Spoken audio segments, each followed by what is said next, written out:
Are you training for the next big race and unsure what to do with your nutrition? Well, take advantage of Precision Fuel and Hydration's free online planner. It'll help you figure out exactly how much carbs, sodium, and fluid you need to smash your goals. I swear by their 90-gram resealable gel on all my long runs and recently used it at the Ballarat Marathon. Click the link in the show notes, use the planner, and get 15% off your first order with the code INSIDERUN15. Support the Inside Running podcast and boost your performance. Now let's dive into this week's episode.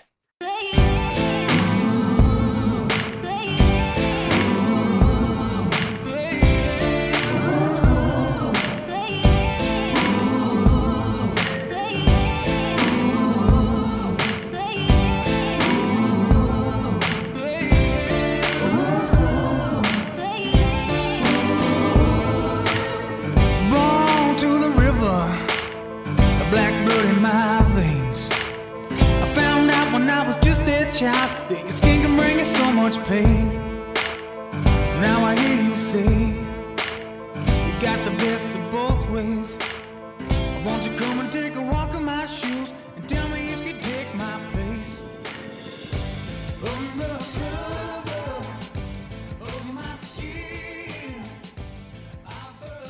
Welcome to episode 361 of the Inside Running podcast. Not a lot of running news this week, but it's going to be a huge show as we're joined by an absolute superstar in the world of middle distance running. But before we introduce her, welcome to my co-host and 2019 World Championship representative, Julian Spence. How are you, Moose? Thanks, Croaks. It's good to see your face in person, mate. This is a special occasion, actually. The guest has brought you out in person. I thought the conversation might flow a little bit better if we can see each other. Yeah, no, this is a big day for us. Probably one of the biggest stars in athletics worldwide we have with us, and then she just happens to be Australian, so a real treat, a privilege. Yeah, and Moose, day one of the running company Torquay, how was it? Oh, mate, it's been a whirlwind. So today was like almost anticlimactic because I've been in that store 7 days a week, pretty much all day, every day for at least a month now. And there's just been a ton of work to get through and not a lot of downtime, not a lot of relaxing, not a lot of time with the family. So today's like open the doors. We're still missing a heap of stuff, like joinery's half cooked and waiting on some apparel walls, some electrical stuff, but we need to open the doors now because there's just too much stock on hand not to be selling it. Yeah. So yeah, no, it was good to open. I'm stressed out of my mind right now, but hopefully that doesn't show on the show. We won't ruin it. Jess will bring the best out of me. I gave it away. You gave it away, but before I introduce our guest, Moose, interesting fact, do you know that both of you made your senior international debuts at the Doha World Championships? But I think it's fair to say that your running careers have gone in opposite directions since then. I don't know if Jess will remember, but we were both in St. Moritz during the lead up, and Ali and I were at the supermarket and saw, or maybe it was Brie and I, but we were all together perhaps, and we met Jess at the supermarket, and we were all a bit like nervous when we saw her, and we were really fangirling. And after we left, we were like, wow, are all professional runners this nice, this friendly? And then we met about 20 others that trip that weren't. So it was actually, you're different. This guest is different to the rest of them.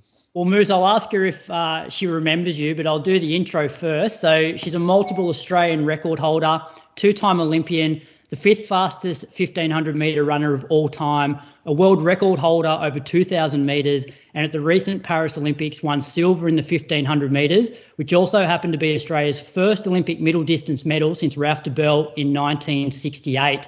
Welcome back to the Inside Running podcast, Jess Hull. Thank you. Thanks for having me, guys. And I do remember, Julian. I also remember going for a run with you up in St. Moritz. So, I was actually telling the boys about that when we were back there this year. Yeah. It would have been a flat one because No one else liked running the hills up there? Yeah, no, I avoid the hills on recovery days. Were there any sort of initial strokes?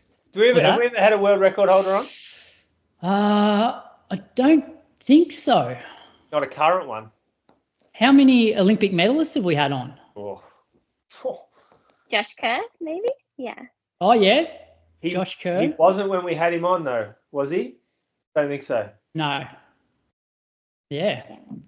Anyway, Jess, how has life changed since becoming a silver medalist at the Olympics? Yeah, that's a good question. It's I guess like in ways it changes. Like there's a lot of really cool opportunities that I get to do, and especially now that I'm back home in Australia and I can celebrate with Australians and with my family. But I guess like our sport, like the silver medal doesn't do the work for you, so you still have to do the running, and that's all like just as good as it was before. I just get to do some fun things along the way now. So what are some of those fun things that have come up since the Olympics? I think the best one, honestly, was actually probably the day after the final, and I got to go with Sasha, our media liaison officer, and we did like a photo shoot in front of the Arc de Triomphe, and it was just like we were in the middle of the road in like Paris traffic, where like everyone was just kind of like stopped for us to like take a photo of me with my medal in front of like a landmark like that.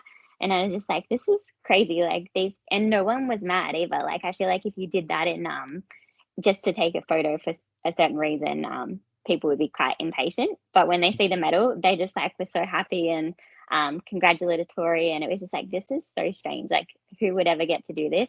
But yeah, that was cool. And then, now that I'm back home, I get to be part of some more exciting things. Like I got to visit some schools last week, and I have quite a few more of those going forward. And I think when you share the medal with like younger kids, you sort of realize how much it means, like when they get that excited and they're kind of passing it around, and you sort of see, wow, they understand like the magnitude of this. And that's pretty cool, especially like we're on the other side of the world most of the year. So to see the effect it's had back home has been really fun. And I'll be part of Nike Melbourne Marathon next week as well. So yeah, just like cool opportunities that come up with the silver medal, and everyone wants a piece of it.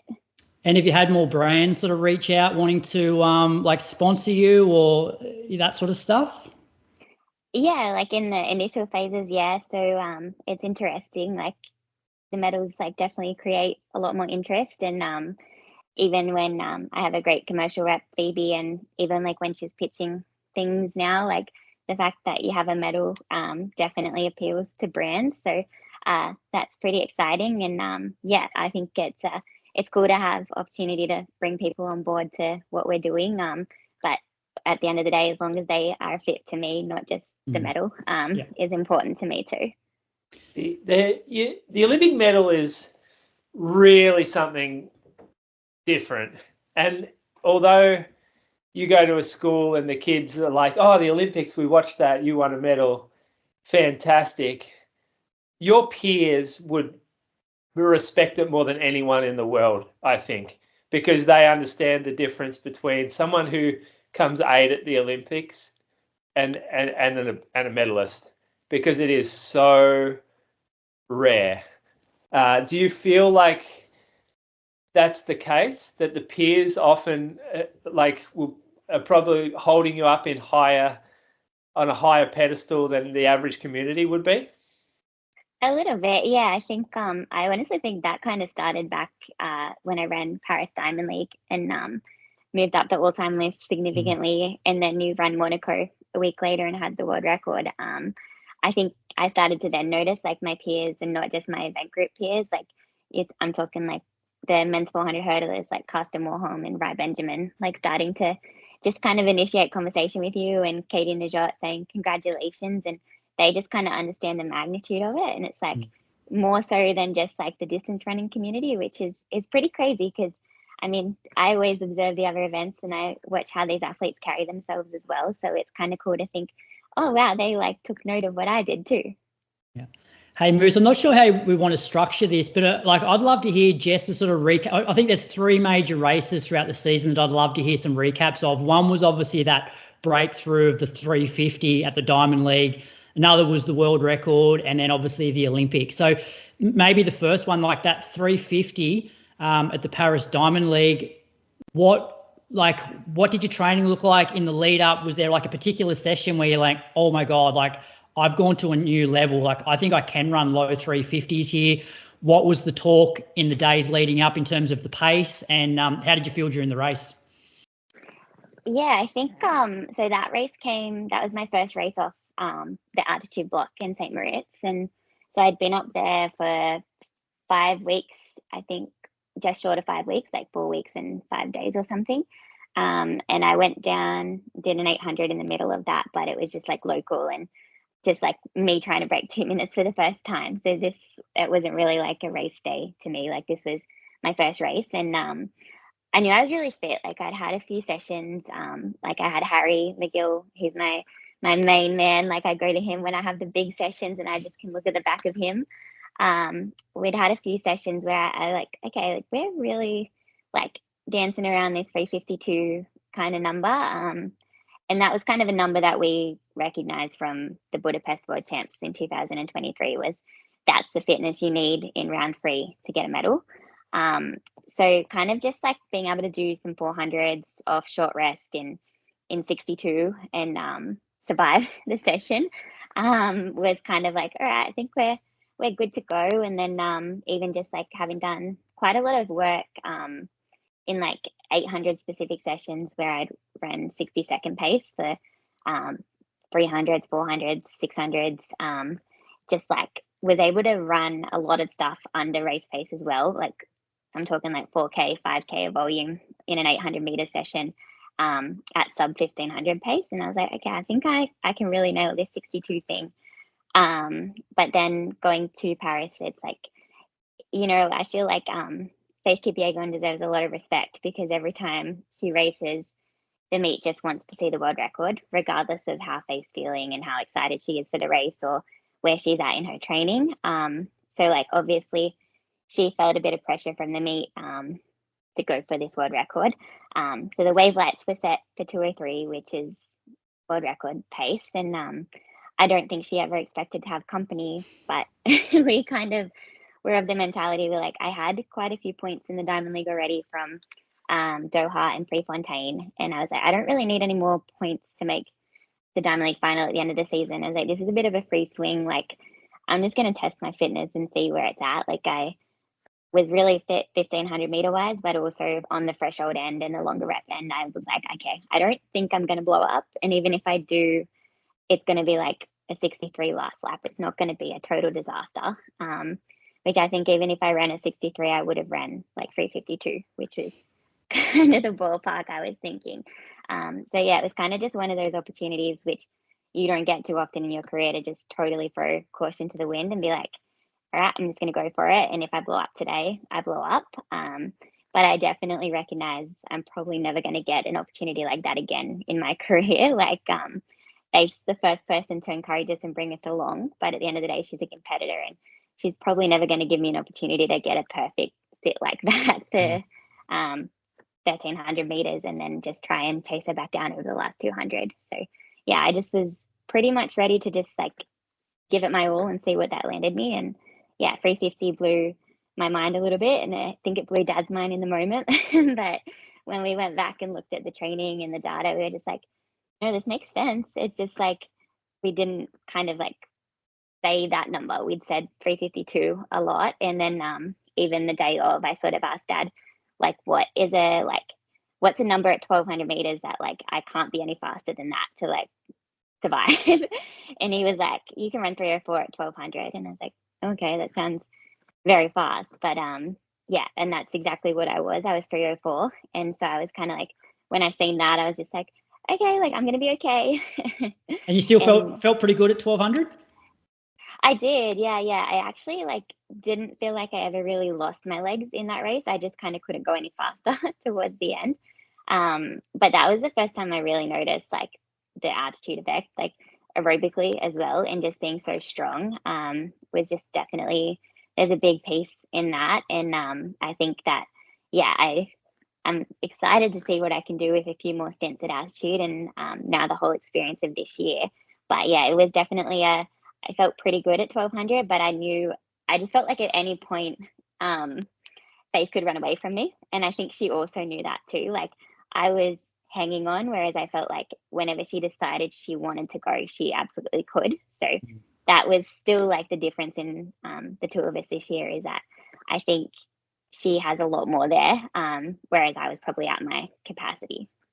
We want to go back and talk about the relationship with your dad and how that all plays out and the intricacies of it. But I'm interested to know that how much chat and encouragement there might be from someone like Faith in the call room or the warm-up track, and to go with you, to say, hey, Jess, jump on, like you can do it. Is there any encouragement like that? I can't say she's ever said that specifically. I think she leads by example, and I think like she's kind of challenged us all to like raise the bar. Like I don't think she necessarily wants to be alone at the front of these races with a pacemaker. I think she wants it to be a race and a competition, because that's what brings out the best in everyone. And but she hasn't directly told me, hey, come with me today. Maybe she will in the future now that you've done that. Maybe. And Jess, how does the mindset change? Because this is probably the season where you've gone from being like a contender in a lot of the Diamond Leagues to, in some of the Diamond Leagues, you've been the outright favourite. So probably going into the Bislett 3K, you were probably favourite on paper, and got rolled there by Georgia in the Australian record. And then obviously the 2K world record, like you were the standout athlete in that field. Does it change like the mindset and the amount of pressure that you have? In a way it does, definitely. I think it's like I never entered Oslo 3K or Monaco 2K intending to be the favorite. Like I always just expect that like there's going to be a top Ethiopian or a top Kenyan that's just trying to do something crazy, because that's just what's become normal. So it's like it is a strange thing to get used to, but it's like also we don't see those start lists until you guys see them like 5-6 days before, if we're lucky.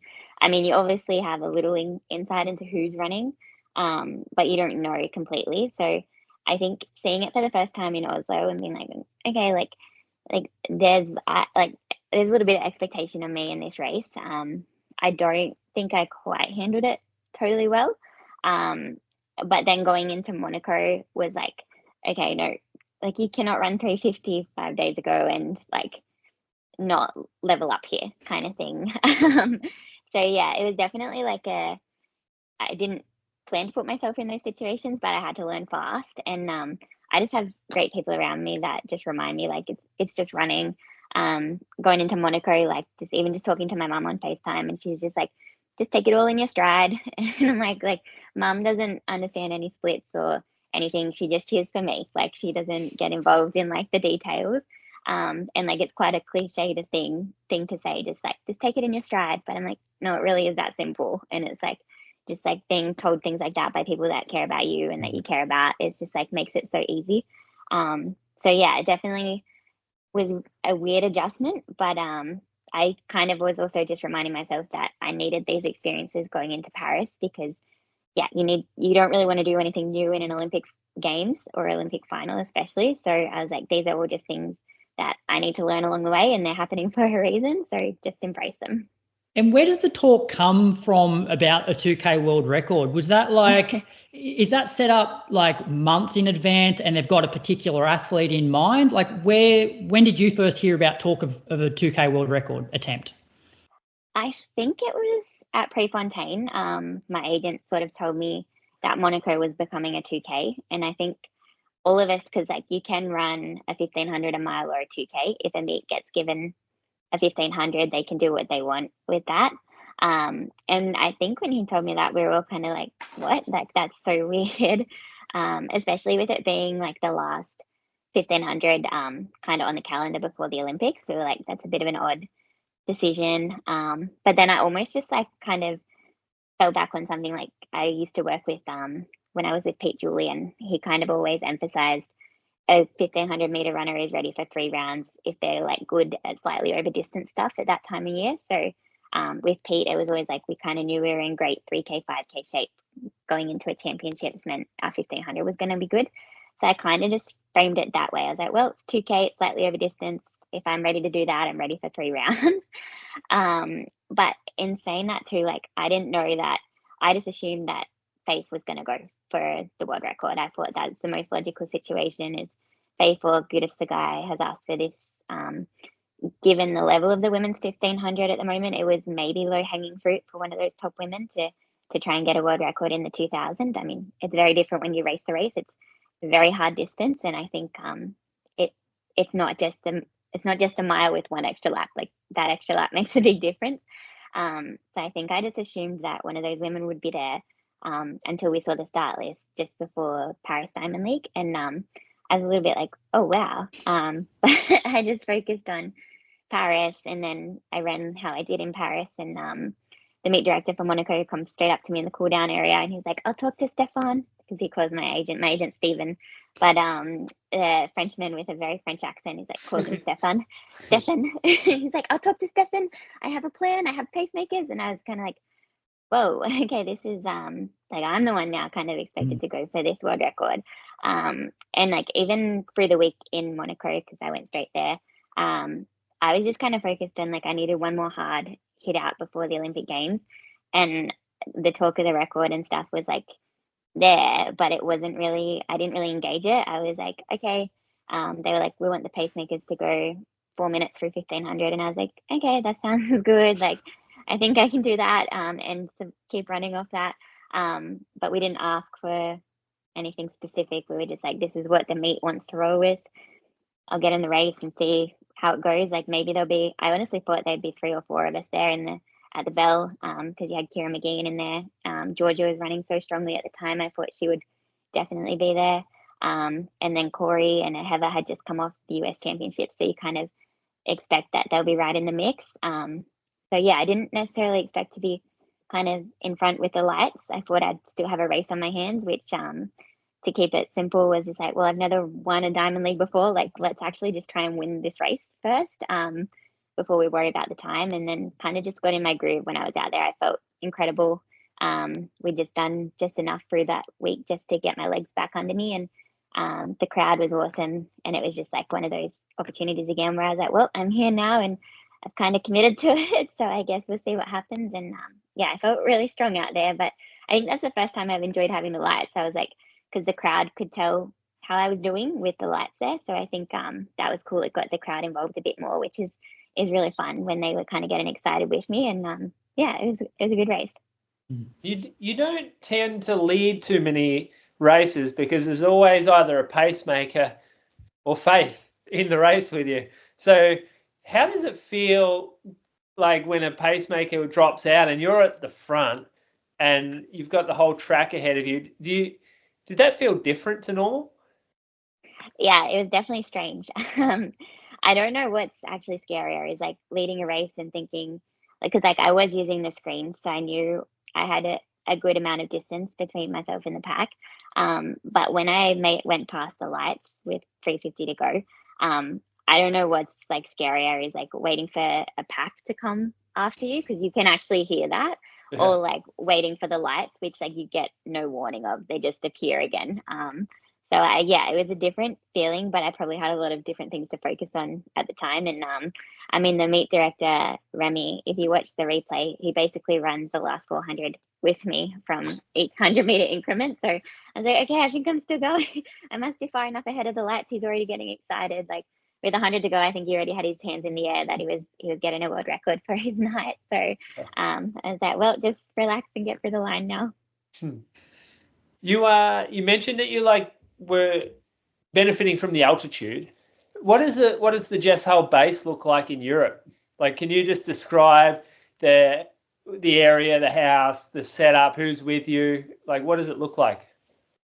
Yeah, so last year I just went to Teddington and I just had the same Airbnb the whole time with my training partners and then Dad towards the end. This year we moved around a bit more to fit the altitude block in. So yeah, when we went to St. Moritz, it was to start off with it was Finlay, Liam Henderson, and Dad and I. And then Harry joined us about 10 days into that. And that's when like the serious work kind of started, is like when Harry got there. But yeah, and then it's just like was the boys and Dad and I all the way through to the Olympics. And then after the Olympics, Harry went home because he's got a job. He's a physio, so he had work to get back to. And Finn and Liam stayed on. Daniel was with us too. So yeah, it was just it was a good group to have around me. Lots of positivity, lots of good reps and stuff that we've had. But training partners. My training partners. Is that Finlay and the other person you mentioned? Yeah, Finn, Liam, and Harry are my training partners. Yeah. Oh, yeah. Okay. Yeah, but they're more than that too. Like they're my training partners, but they're definitely like great people to have around, and they bring a good energy. And yeah, it's definitely, the reps are hard and they help me a lot there, but they also help me in a lot of other ways too, just by having company and people to share like my easy runs with too, talk about anything and everything. You know what it's like when you're out on a run. So yeah, it's been great to have them as training partners, but definitely they are so much more than that, even if they don't realize. Yeah. So I guess we should probably chat about the Olympics. So you've had these like couple of breakthrough races, and back here in Australia, it's funny, like at the start of the season, you know, the commentators and us are probably looking at you as a, you know, outside medal chance, just based on like previous championships and that, like you're there or thereabouts. But then after your 350, your 2K world record, it's almost like the Australian public now almost expect you to medal. Like, did you feel that going into the Olympics? Whereas if you'd had those breakthrough races at the Olympics, it would have been like, oh my God, Jess Hull's won a silver medal. Whereas I feel like there's almost this expectation now that you had to medal. Yeah, I was definitely aware of it. Like, in a way, that's a good part about us being so far away on the other side of the world, is like I was aware of it, but I wasn't in the thick of those expectations, I guess you could say. And then just like even too, like I've done rounds many times now, and I've done rounds in the last couple of seasons where they are like so unforgiving and so brutal that it was almost like, okay, yeah, the expectation of this medal is here, but if I don't take this one round at a time, like there is no final, like there's no, like you can't correct something once it's done. So I was able to kind of just like go back to, I have to advance through this heat. And then it's like, all right, what do I need to do now to be ready for the semi? And then like, I got to get to this final. So, and then once I made the final after the semi, it was like, okay, just recover as best you can, give yourself a chance, give yourself a shot. And it was just almost like just like tricking myself into like, all right, we're trying to medal in 5 days time. We're looking at getting there, and then we're going to run for a medal. Yeah. And tell us how that, well, I guess just tell us how the race panned out for you and how you felt at various points, and at what point did you realize you were going to win a medal? Yeah, I think, well, Sagai was definitely the wild card in the women's 1500, and her championship to that point hadn't really gone her way. But I was with her in the semi-final as well, and I just kind of knew, I was like, there's no situation where she just doesn't go out hard here. So I was prepared for anything, and I think my 800 PB on paper doesn't suggest that, but I think I was ready for it to be any way, like that race in the final. So I was pretty calm, because I was like, there's nothing that is going to get thrown at me that I'm not ready to like have a crack at.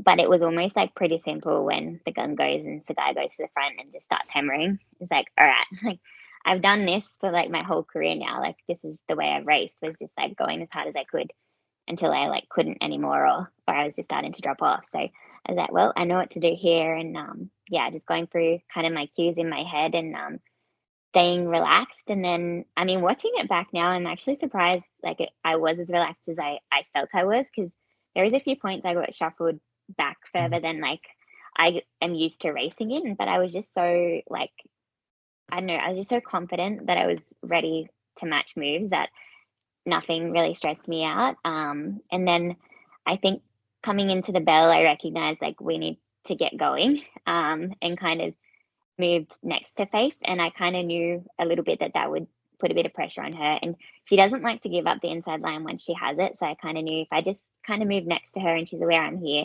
she'll get it going. So yeah, going down the back straight, I used the screen and seen there was 4 of us there. And I just thought like, I'm not missing out. Like I was fourth at World Indoors, and I really thought I was ready to medal that day. And like, I know a lot of people say it's just indoors and the outdoor season is where it matters, but like, it was like pretty hard. Like I really thought I was ready to medal, and it was kind of like, I missed it. Like, so yeah, I was definitely very motivated off that season and having to process that kind of like feeling of like sitting in a little bit of disappointment and then being like, oh, it's being silly to be disappointed with a fourth place 8:24. Like, just move on.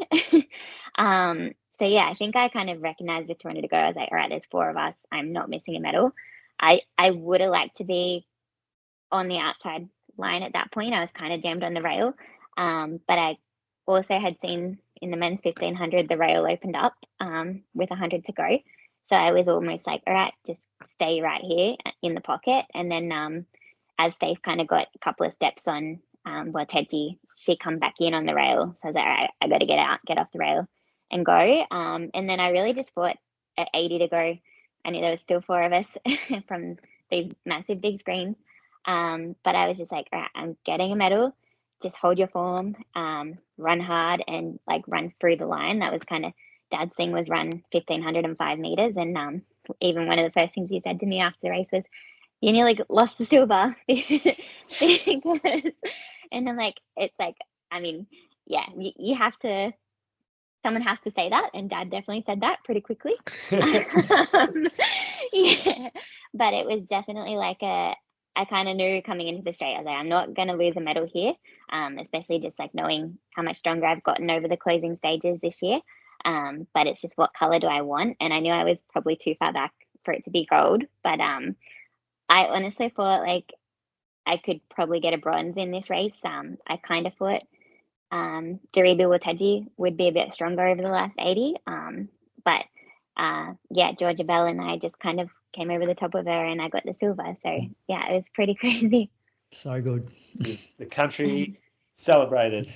Yeah, I know. I could feel it. Yeah, it was pretty. Even just like going through the media and stuff, and they were telling me that Tamsin couldn't speak upstairs. They were like, Tamsin is like just a mess. She cannot speak. And I'm like, wow, I took the words out of Tamsin's mouth. It must have been pretty good. And does it mean so much more, given like we haven't won a middle distance, medal since Ralph de Bell? Like that's got to, make it even a bit more special. Yeah, I think the magnitude of that sinks in later. I think especially when you see the reaction of people at home and how excited the Australian community was about it. I think in the moment, it's just like, it means so much because it's like everything you've dreamt of. It's just like, I've done it, like, wow. But then you sort of hear the, like, all the extra anecdotes that come with that. Like, it's the first one since 1960, and it's the first one since like the names like Ralph de Bell and stuff. And it's just like, oh, that's actually like a pretty cool stat.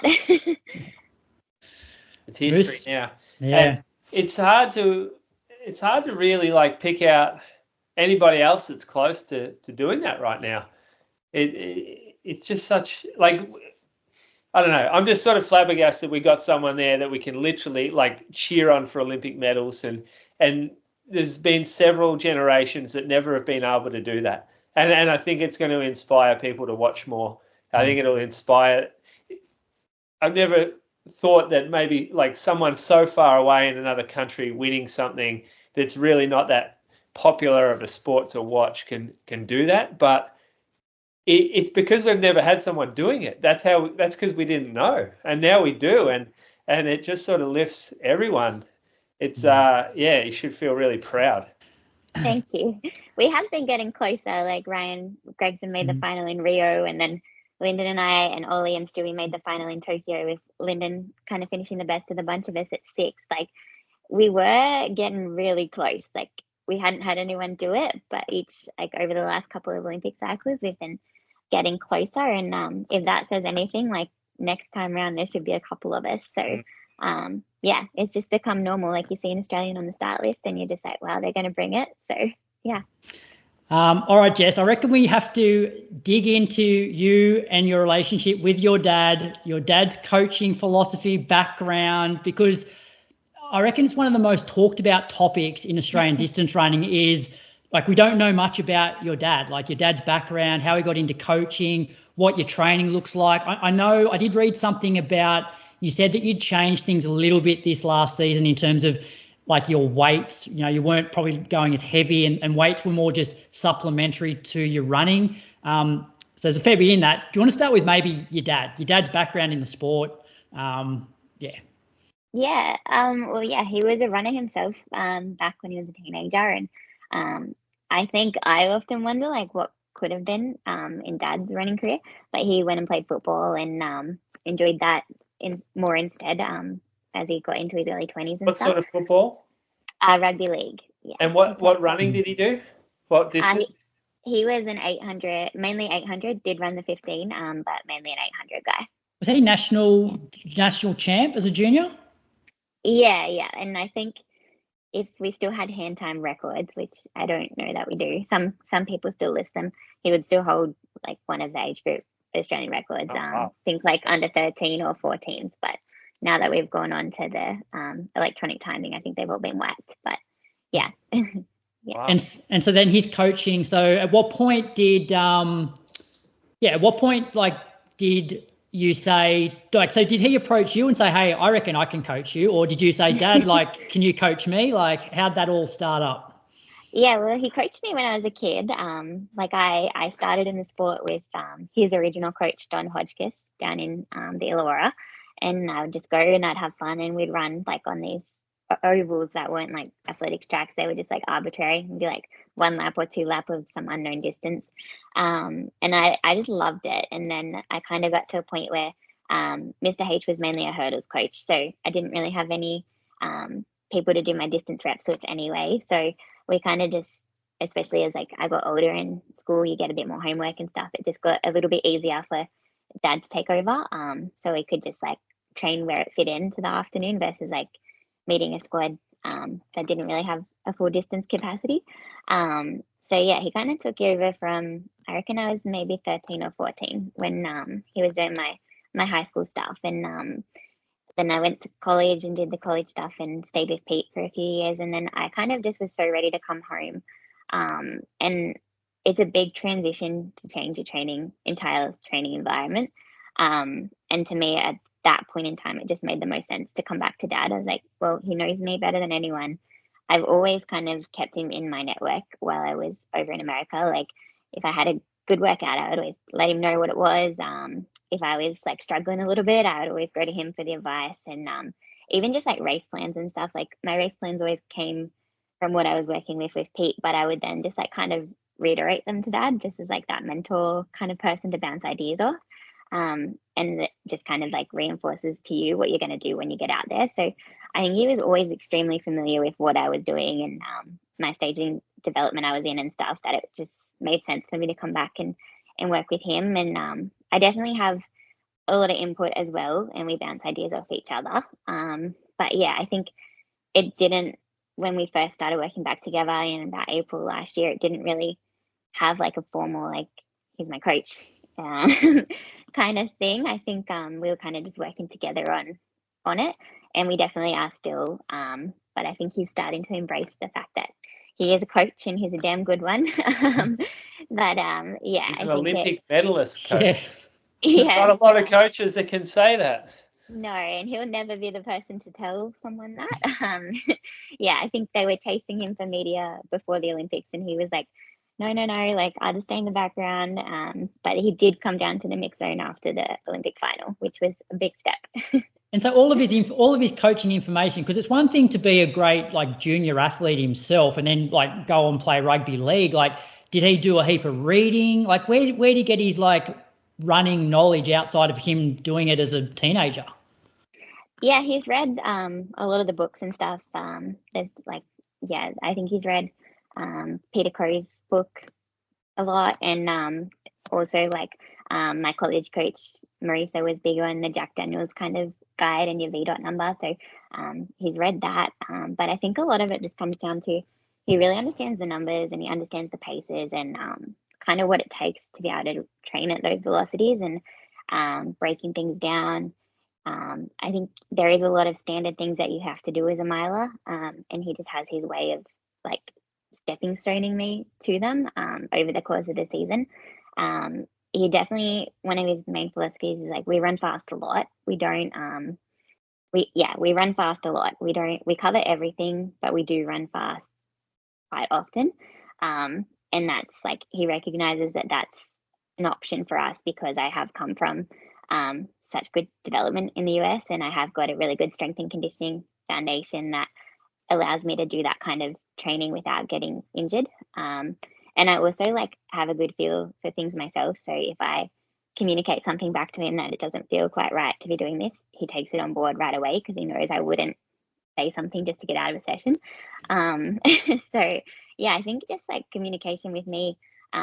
He watches a lot of the videos and stuff. You have access to so much more people nowadays with social media and YouTube and things. So I think he's just always learning, always kind of analyzing what he's seeing, and then just taking it back to the way he sort of thinks. And it's like, he's definitely someone who always kind of reiterates to me, like, you can always learn something from someone or from a conversation, even if it's like you wouldn't apply it yourself, you just kind of learn and it challenges you to think. And yeah, I think his base understanding of the numbers is really strong, and then he's just learning on the fly with me.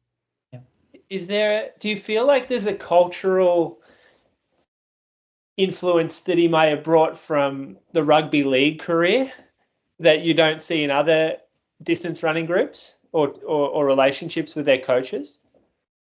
Possibly. I think maybe the intensity we train at comes a bit from what they used to be back in their rugby league days. Like, they definitely trained a lot differently back then in that code than they do now. And I think sometimes the mindset he brings is like, it's sometimes it's supposed to be hard, but like there's certain days for that, and then the rest of it is like, you'd be surprised what your body can do when you just like get in that frame of mind, like, I'm here to work hard today. That he often talks about some of the hill sessions they used to do back when they were training for rugby league, that like now would be unthinkable to imagine, like rugby league guys going to a hill and being told to run to the top of it X amount of times and then get back to the bottom after the session and being told to run back to the showground they were training at. Like, that just doesn't happen now. So I don't know if that kind of has just like hardened him to like what hard work truly is. And then like, yeah, he's lucky that, I guess, like, I want to be one of the best women in the world, so you have to train damn hard. And I buy into that mentality pretty well. But yeah, I don't know where it quite comes from, but it's just the dynamic that we bounce off each other pretty well.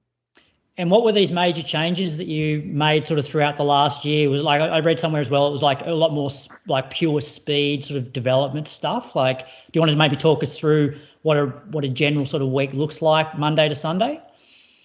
Yeah, so we train on a 10-day cycle, and that even kind of evolved in April this year. It used to be a 9-day cycle, and then after World Indoors, when we really recognized like that missing piece is that last 200, we bring in like total raw speed development, so it turned to a 10-day cycle back in April, and that's just kind of, last year we trained to the same intensity almost. Like, my splits and stuff this year for certain key sessions didn't necessarily get much faster, but this year I was having like significantly less recovery. Like, last year to do like 10 by 400, like a standard miler session, like I needed 2.5 to 3 minutes rest between reps. Like, I wasn't strong enough or like used to the lactic tolerance enough, just because that was quite different to the way I trained in the US.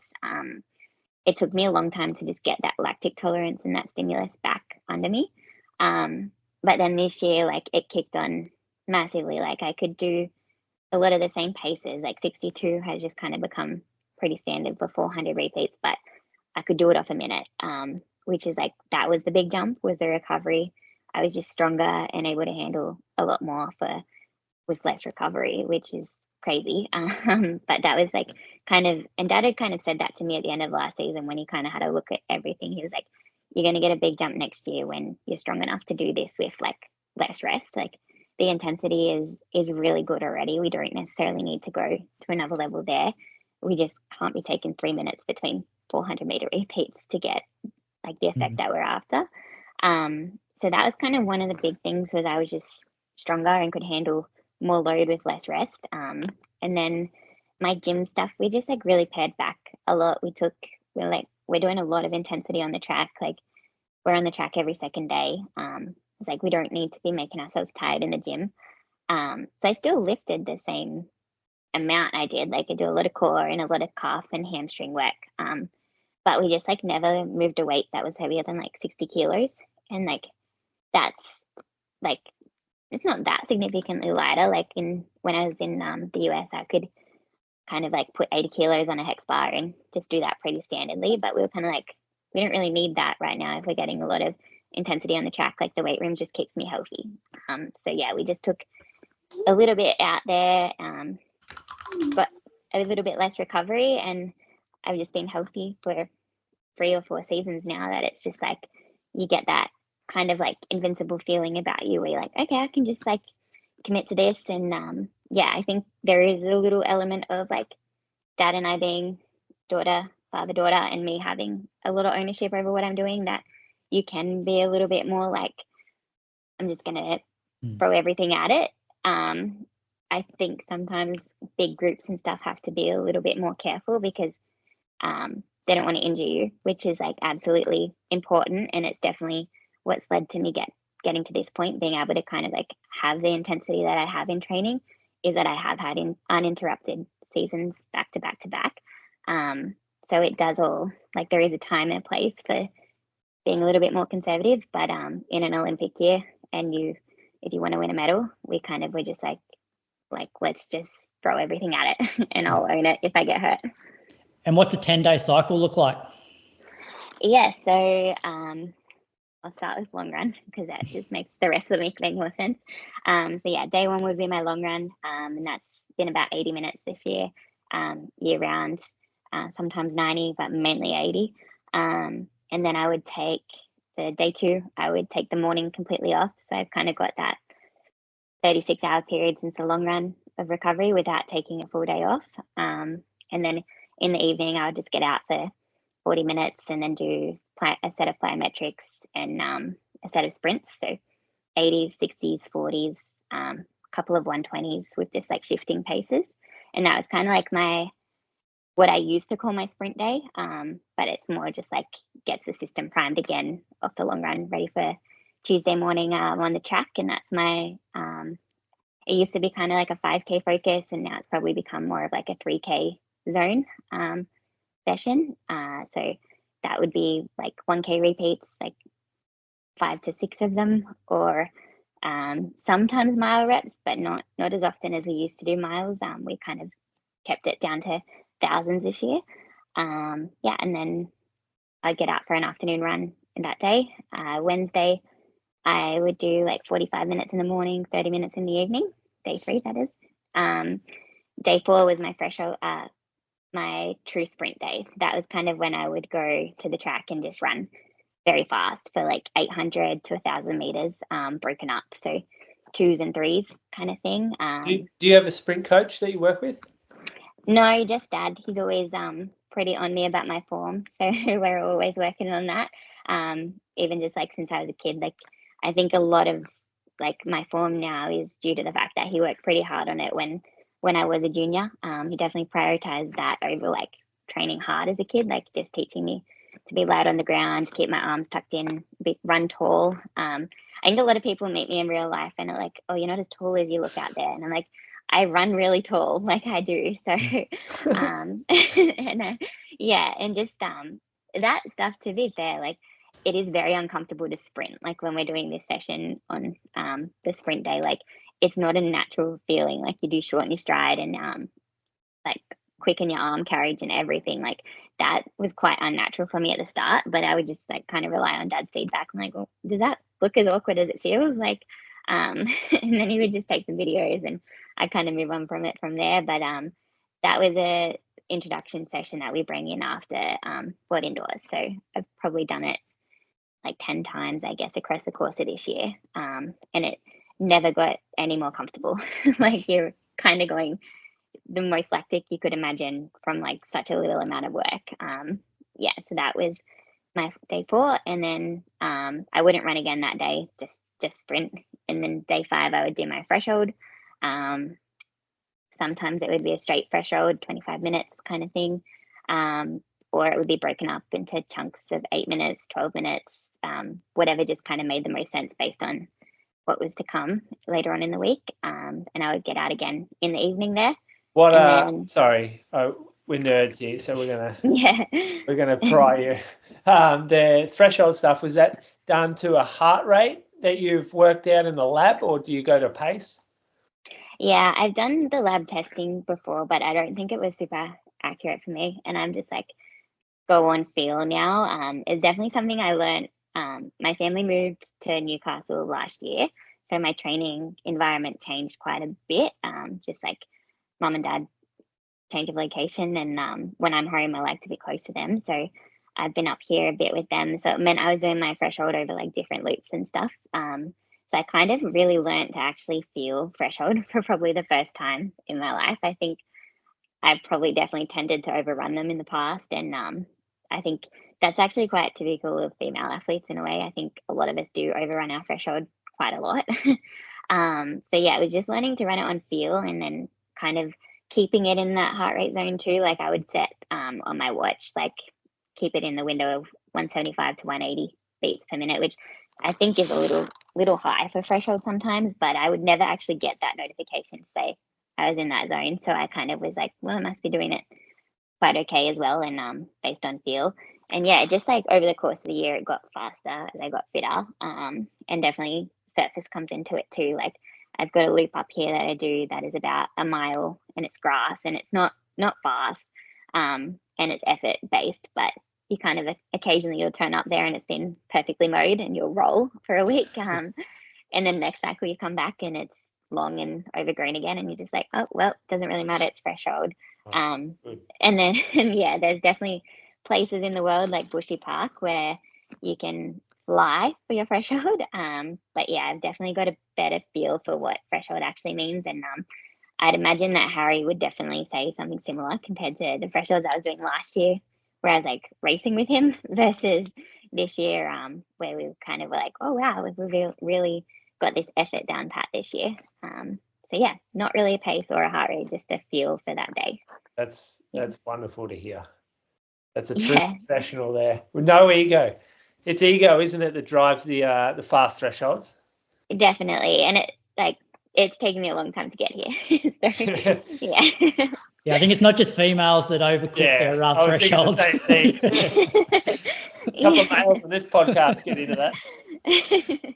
Yeah, and then I'll get out in the afternoon that day as well, just to shake it out. And then day 6, I would just run an hour easy in the morning. And then day 7 would be my pure 1500 type session. So 600s, 400s, always at 1500 pace or faster kind of thing. Not really running much slower than 62, 63 since about April for that kind of stuff.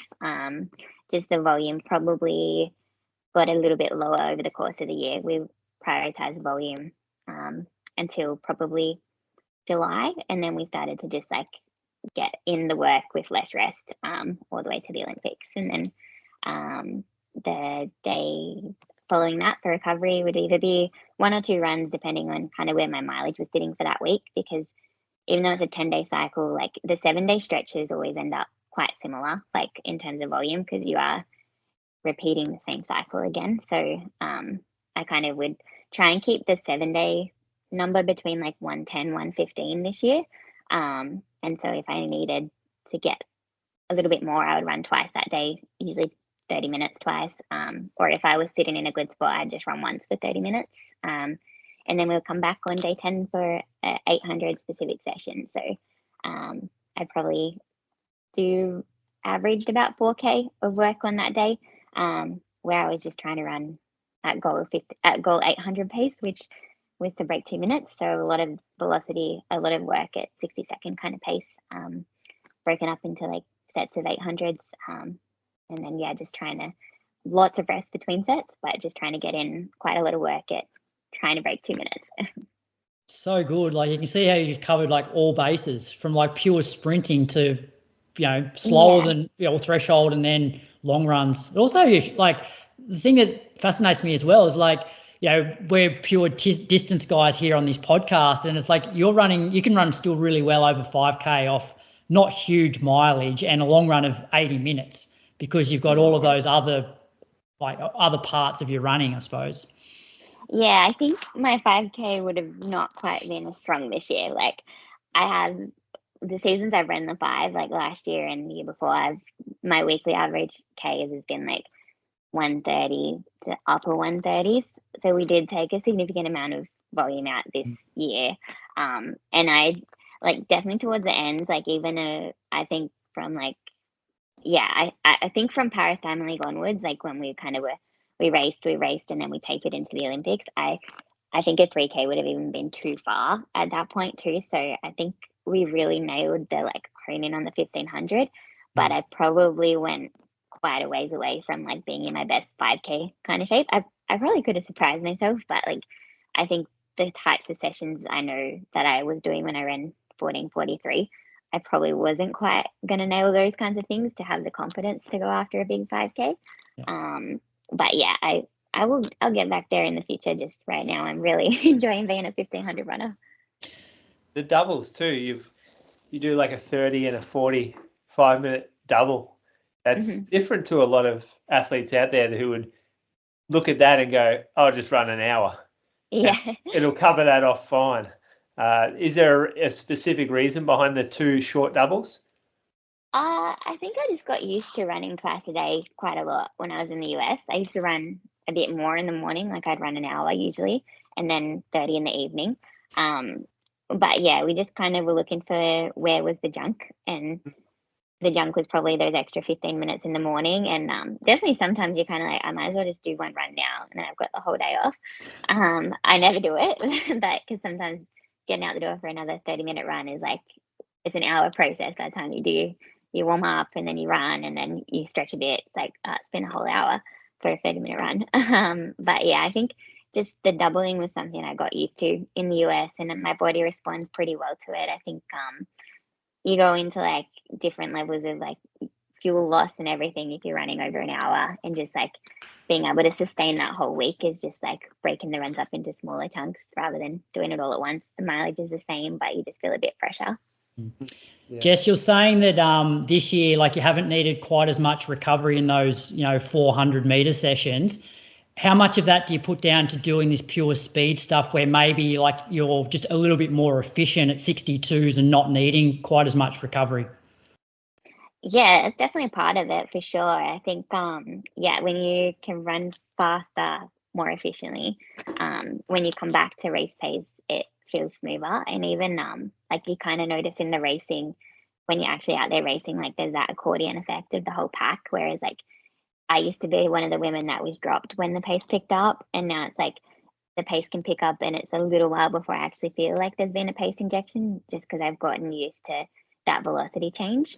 So yeah, I think that's definitely contributed to the being able to take less rest in my key sessions. But I think too, also just like what we did last year was a big preparation for this year.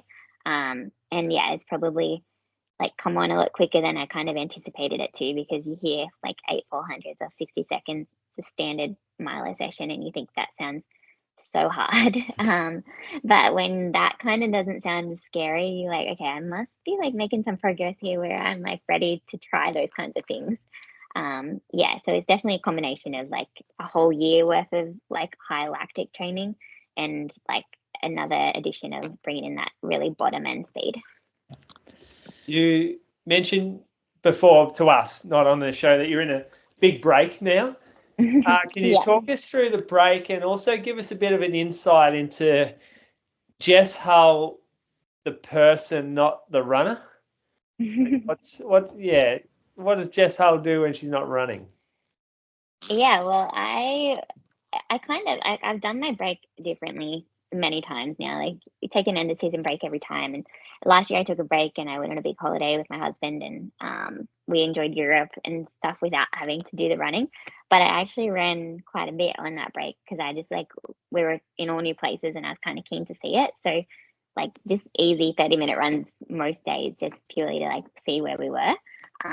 Whereas this year I was like, and I could feel it towards the end of the season, I was like ready for a proper break where I just didn't run if I didn't want to. And that ended up being for about 10 days. I was just like, running doesn't sound fun yet. So I'm going to wait. And then there was a day I intended to go. I was like, oh, I'm going to run today. And then we had terrible weather. And I was like, I don't need to go out in a thunderstorm for my first 25-minute run. So I'm going to wait another day. And then, so I ran 3 times last week. In 2 weeks since the Diamond League final, I went for 3 runs, 25 minutes, just to let the body and mind like reset. And like it got to the point on Sunday night this past week where I was like, okay, I'm ready for some structure. I'm going to have a look at like how much I should run over the next week just to get the body moving again. And like I just got there like on my own terms versus like, okay, it's time to start training again. And that's kind of how I wanted to feel. I wanted to feel excited to get started again. And next year's a long year, like September World Champs. And then even after that, the World Road Running Champs another week later. So I want to be fresh and excited for all of those things in September. So I was kind of like, I'll know when the time to kind of hone back in. But yeah, it was nice. I spent a few extra days in Belgium with my husband. Just based on the Shenzhen, I had spent a long time in Europe this year. I couldn't leave Belgium because I didn't have any more Europe days, but I had we could stay in Belgium because Australia has a treaty with them. So it was strange. We just went back to Leuven, which is just outside of Brussels, and it was where I did my last couple of weeks of training. And it was like just nice to kind of be in a place where you would normally be to train, not to train, and just hang out and do some shopping, go to some restaurants, and just spend some time together too, because we do spend a fair bit of time apart. And then I came back home, and I've just been home ever since, which was like the first season that I've like been really keen to come home. Like I feel like I'm normally like loving I was loving it, but I was just also ready to be home. It had been a big year, like I think just with a lot of like new things that just like I was at the point where I was like ready to just come home and process them. So yeah, it's just been nice to be home and be with family, and back with my brother. Got a puppy like this time last year, and he's kind of become mine in a way. He's not mine, but I would happily claim him. And you don't realize like how much you miss those things when you're on the road. So I was just so keen to see his puppy, and then family, and kind of it elongated the celebrations of the year, because like I was away for so long that there were so many people that were like, we can't wait till you come home. And now that I'm home, they just want to celebrate with me. And I'm like, this is cool. Like there's been no crash yet. So let's keep it going. And so how long will it take you to get back to sort of full training? And I'm guessing your sort of 10-week or 10-day cycle changes a little bit in sort of this pre-season. Like you will put down a bit more of a base and maybe not quite as many 1,500 meter sessions. Yeah. I think like the base, you just have to do it. Like we just go back to a 7-day cycle, and Tuesday, Thursday, Saturday sessions. Not necessarily sprinting every second day. Just kind of like putting in the stuff that you have to if you want to have a long season, like the thresholds, the longer thresholds. Probably have to bring back some mile reps, long run, everything, like all those kinds of things. Just getting in a standard 7-day a week for. I think we looked at it trying to be back at full volume by the first week in November. So I'll just kind of step my way back there. I think this week I'll just run 45 minutes 6 days of the week, and probably take Thursday off, and then see where that leads me with volume. Should be around 60-ish K, and then just figure out a smart way from there to progress over the next 4 weeks that limits injury risk. And then from November, December, January, just like put that big time base in, and I'll probably go over and do some indoor stuff towards the end of January, early Feb, quite similarly to what I did last year, because I love the indoor stuff. It's pretty fun. I really like the 3K, and that's such a focused distance indoors. So if everything goes to plan and the fitness comes back without just like pushing for it to come back, I'll go and do some indoor in about 12 weeks or so. So yeah, just got to put the base in now, like everyone does. But it's definitely not as thrilling as like trying to do the big 1,500 sessions. It's just a lot more hills, threshold, K reps, mile reps. Yeah, all the basics. Fun stuff. Where to next, Moose? Oh, well, I was just thinking, I reckon there's a lot of dads out there listening to this very jealous that they get to spend so much time with their daughter. I think that's pretty special what you've got with him. Oh yeah, definitely. It's pretty unique. What's your dad do for work, or is he a full-time coach now?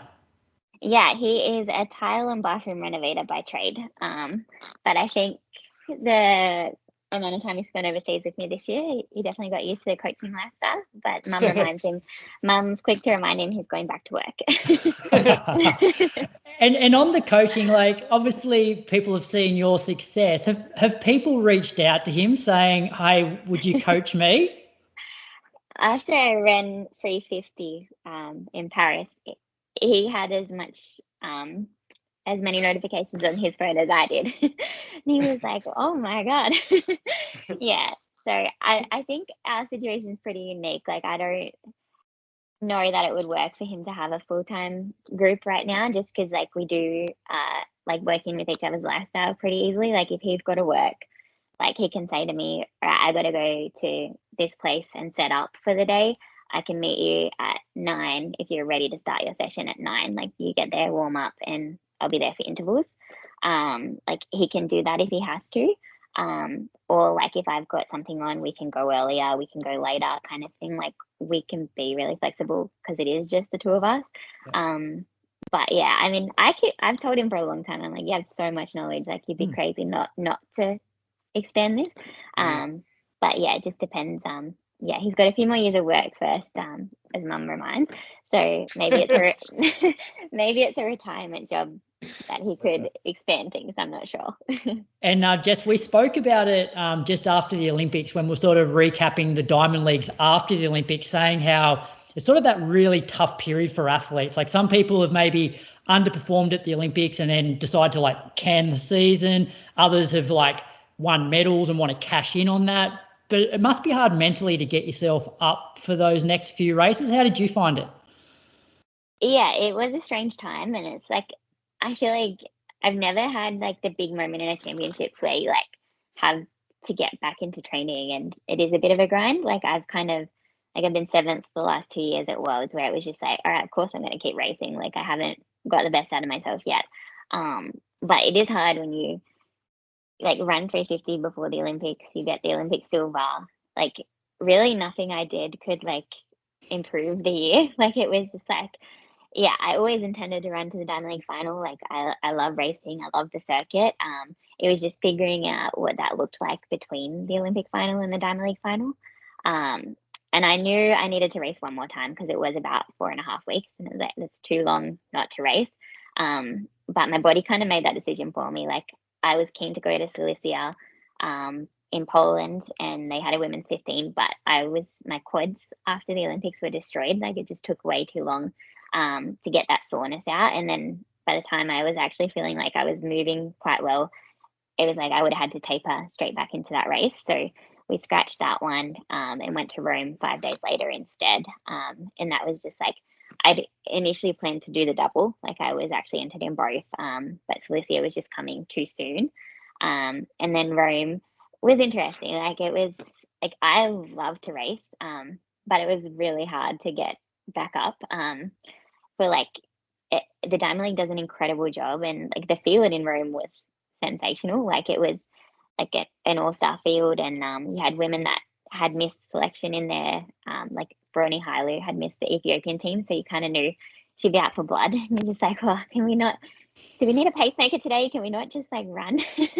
But I think you kind of seen in Rome the effects of the women that ran 3 hard rounds in Paris, whether it was the heat, the repechage, and the semi, or the heat, the semi, and the final. It was really hard for those women. Like, I mean, Faith was incredible winning that race, but she didn't go with the pacer. She kind of let the pacemaker go ahead of the field, and then she just kind of did enough to win. So you kind of could see, okay, she's pretty tired too, and she did run the 5K in Paris as well, whereas she ran the 15. But I think that was the hardest race I ran all year. Like I crossed the line, I was like, I'm flooding with lactic.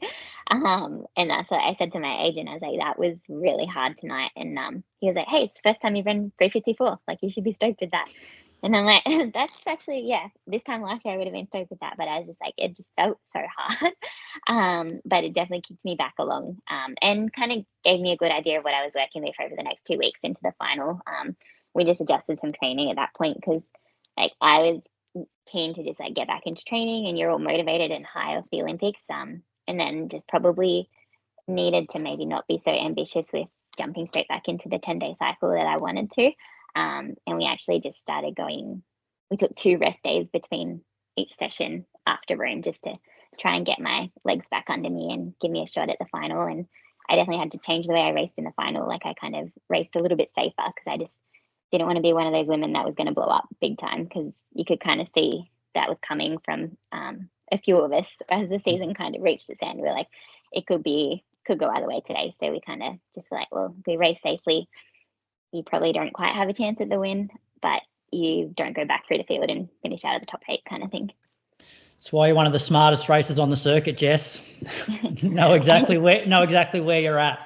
It's taken me a few years to learn, and definitely a lot of trial and error, because I've definitely been the person going back through the field many times, which is probably why I've gotten better at staying up there now. As you're tuning in, you're probably gearing up for a race, but how dialed in is your race nutrition? Precision Fuel and Hydration has you covered with a free online planner to calculate your carb, sodium and fluid needs for peak performance. Their range of fuel and electrolyte products makes it easy to hit your numbers. I swear by their resealable 90-gram gel on all my long runs and recently used it at the Ballarat Marathon. They also fuel top athletes like 4-time Olympian Lisa Weightman, Hayden Hawkes, and a regular guest on the Inside Running podcast, Izzy Bat Doyle. Visit the link in the show notes to personalise your race strategy. Use code INSIDERUN15 for 15% off your first order and support the show.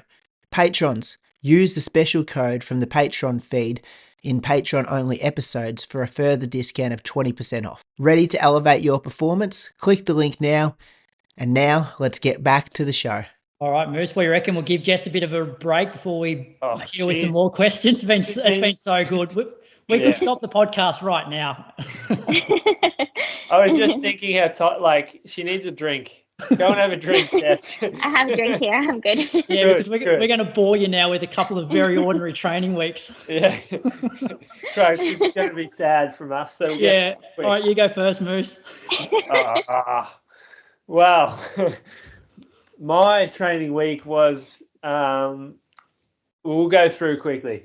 So firstly, I ran just twice on the Monday, where I do 2 half-hour jogs, basically, which always feel rough after a big Sunday at the moment, because they're like 38K, 36K with intensity. So I'm always pretty beat after these.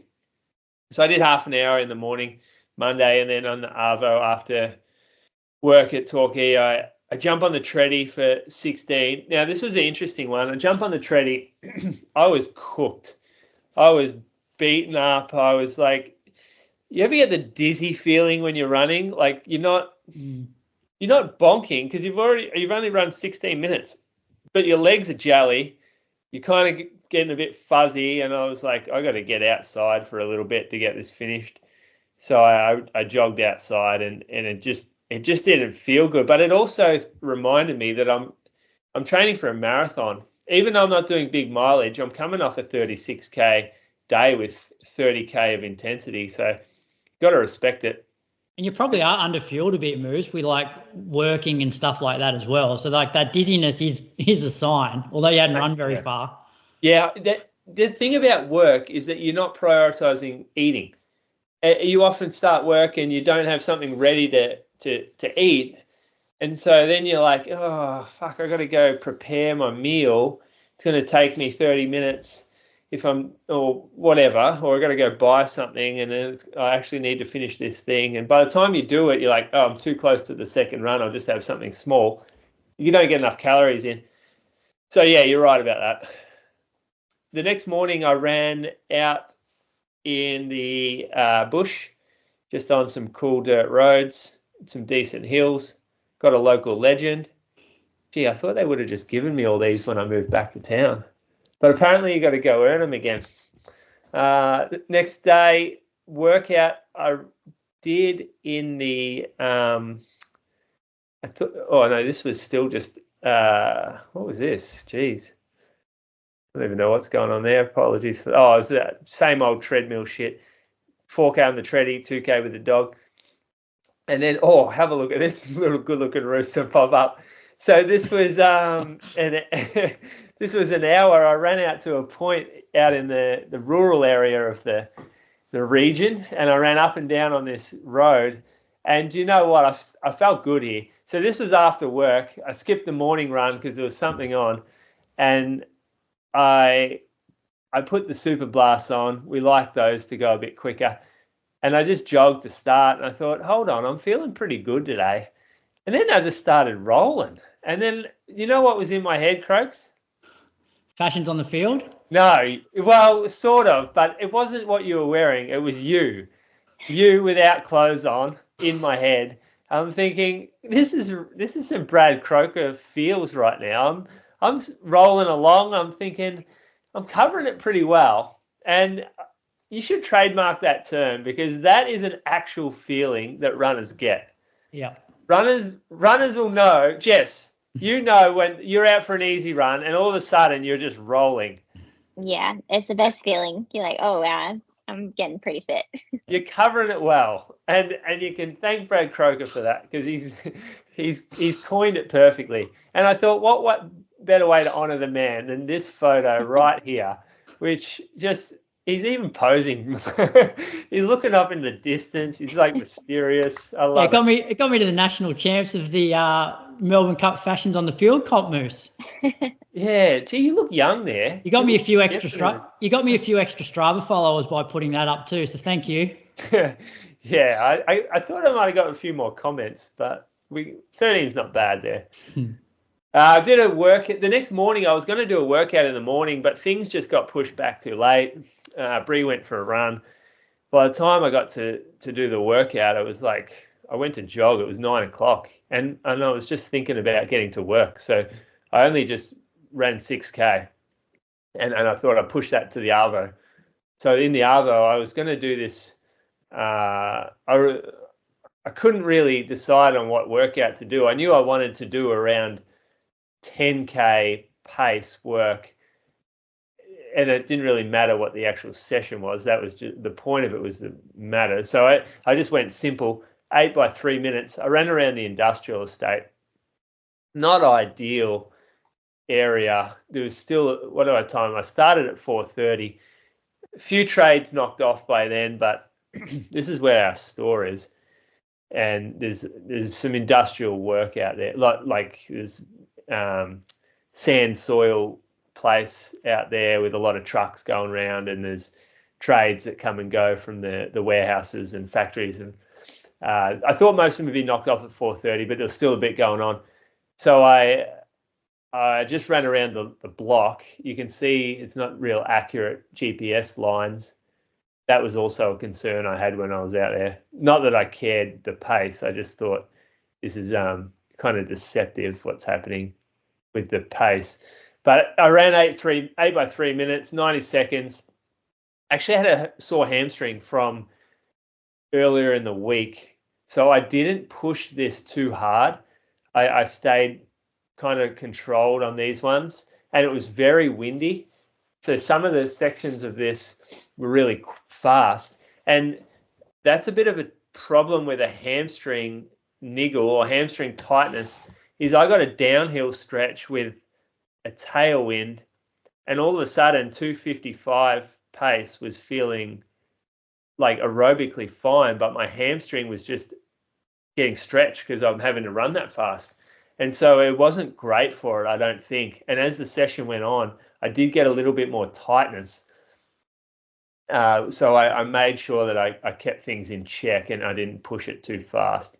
So most of them were about, like, I think if you average it out, it's probably like 3:08, 3:10, which would be about 10K pace right now, I think. It certainly didn't feel good from a mechanical perspective, but I wasn't struggling aerobically. The next morning we ran from the store on Saturday. No, I took a day off after that. I was slightly worried about this hamstring, so I canned the run the next day.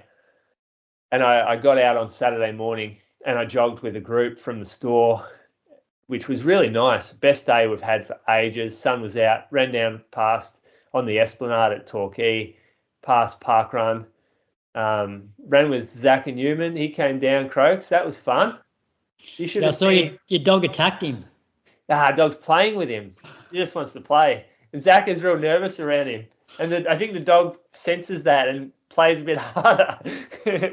Really wants to alpha him. He probably senses another alpha in the room and just needs to be the top dog. And Zach, he hates it. So I let him go even longer, the dog.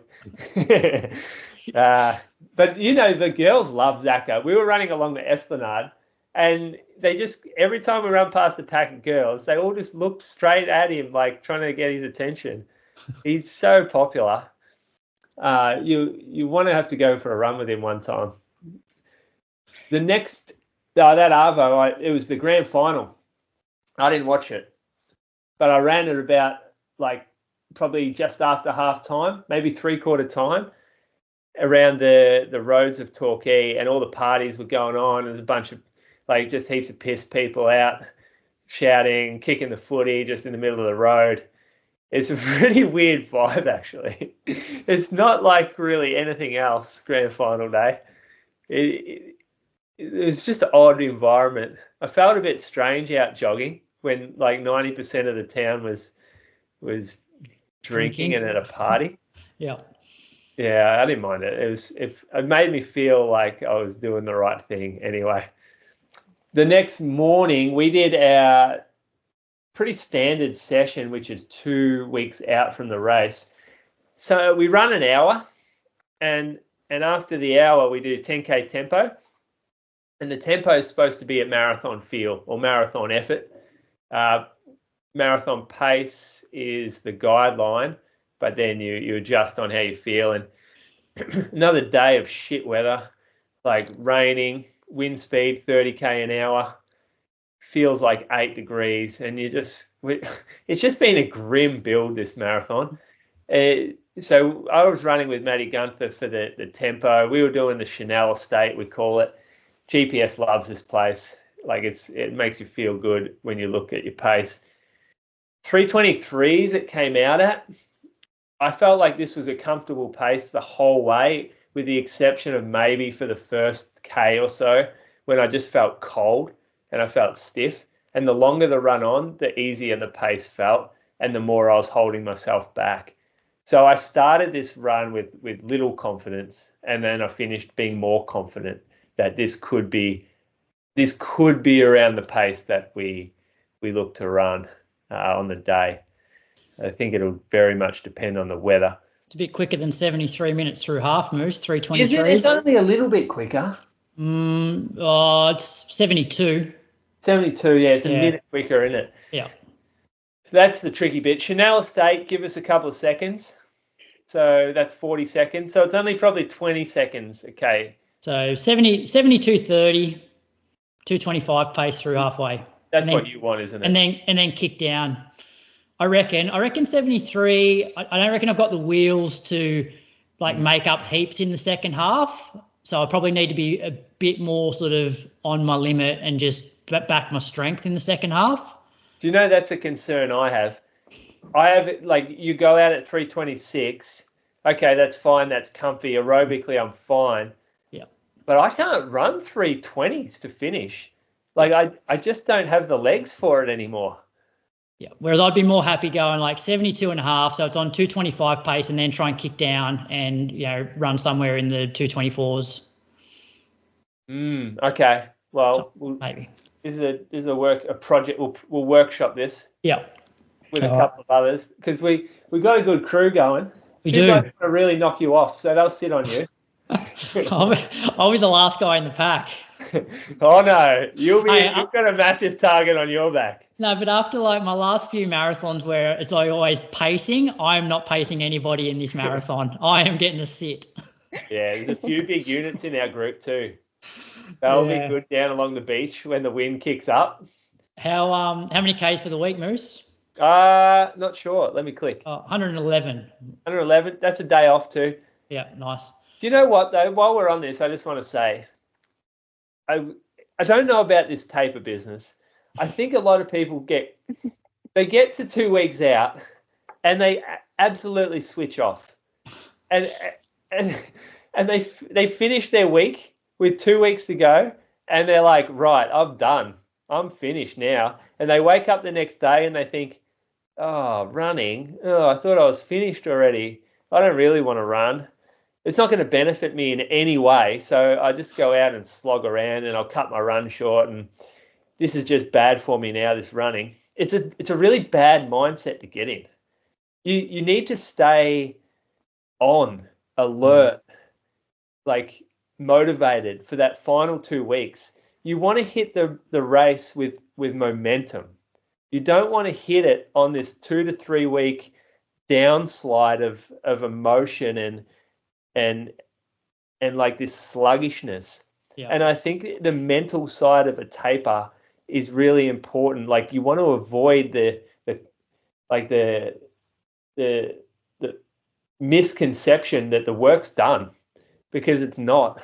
There's still important stuff that last 2 weeks, and the important stuff is to stay on that right momentum, that build, that pathway where you're still going up. That's like I've suffered from that in the past, and I've seen it a lot lately. So I'm trying to avoid that. I'm like you. I'm like that at the moment though, Moose. It's like I don't particularly enjoy getting out for a run at the moment, because you're almost like, I just want the race to be here now. I feel like I could race tomorrow, even though it's still 2 weeks away. And I think that's not bad. No, but it's more like you're just not that motivated to get out and do it, because you're like, nah, it's not.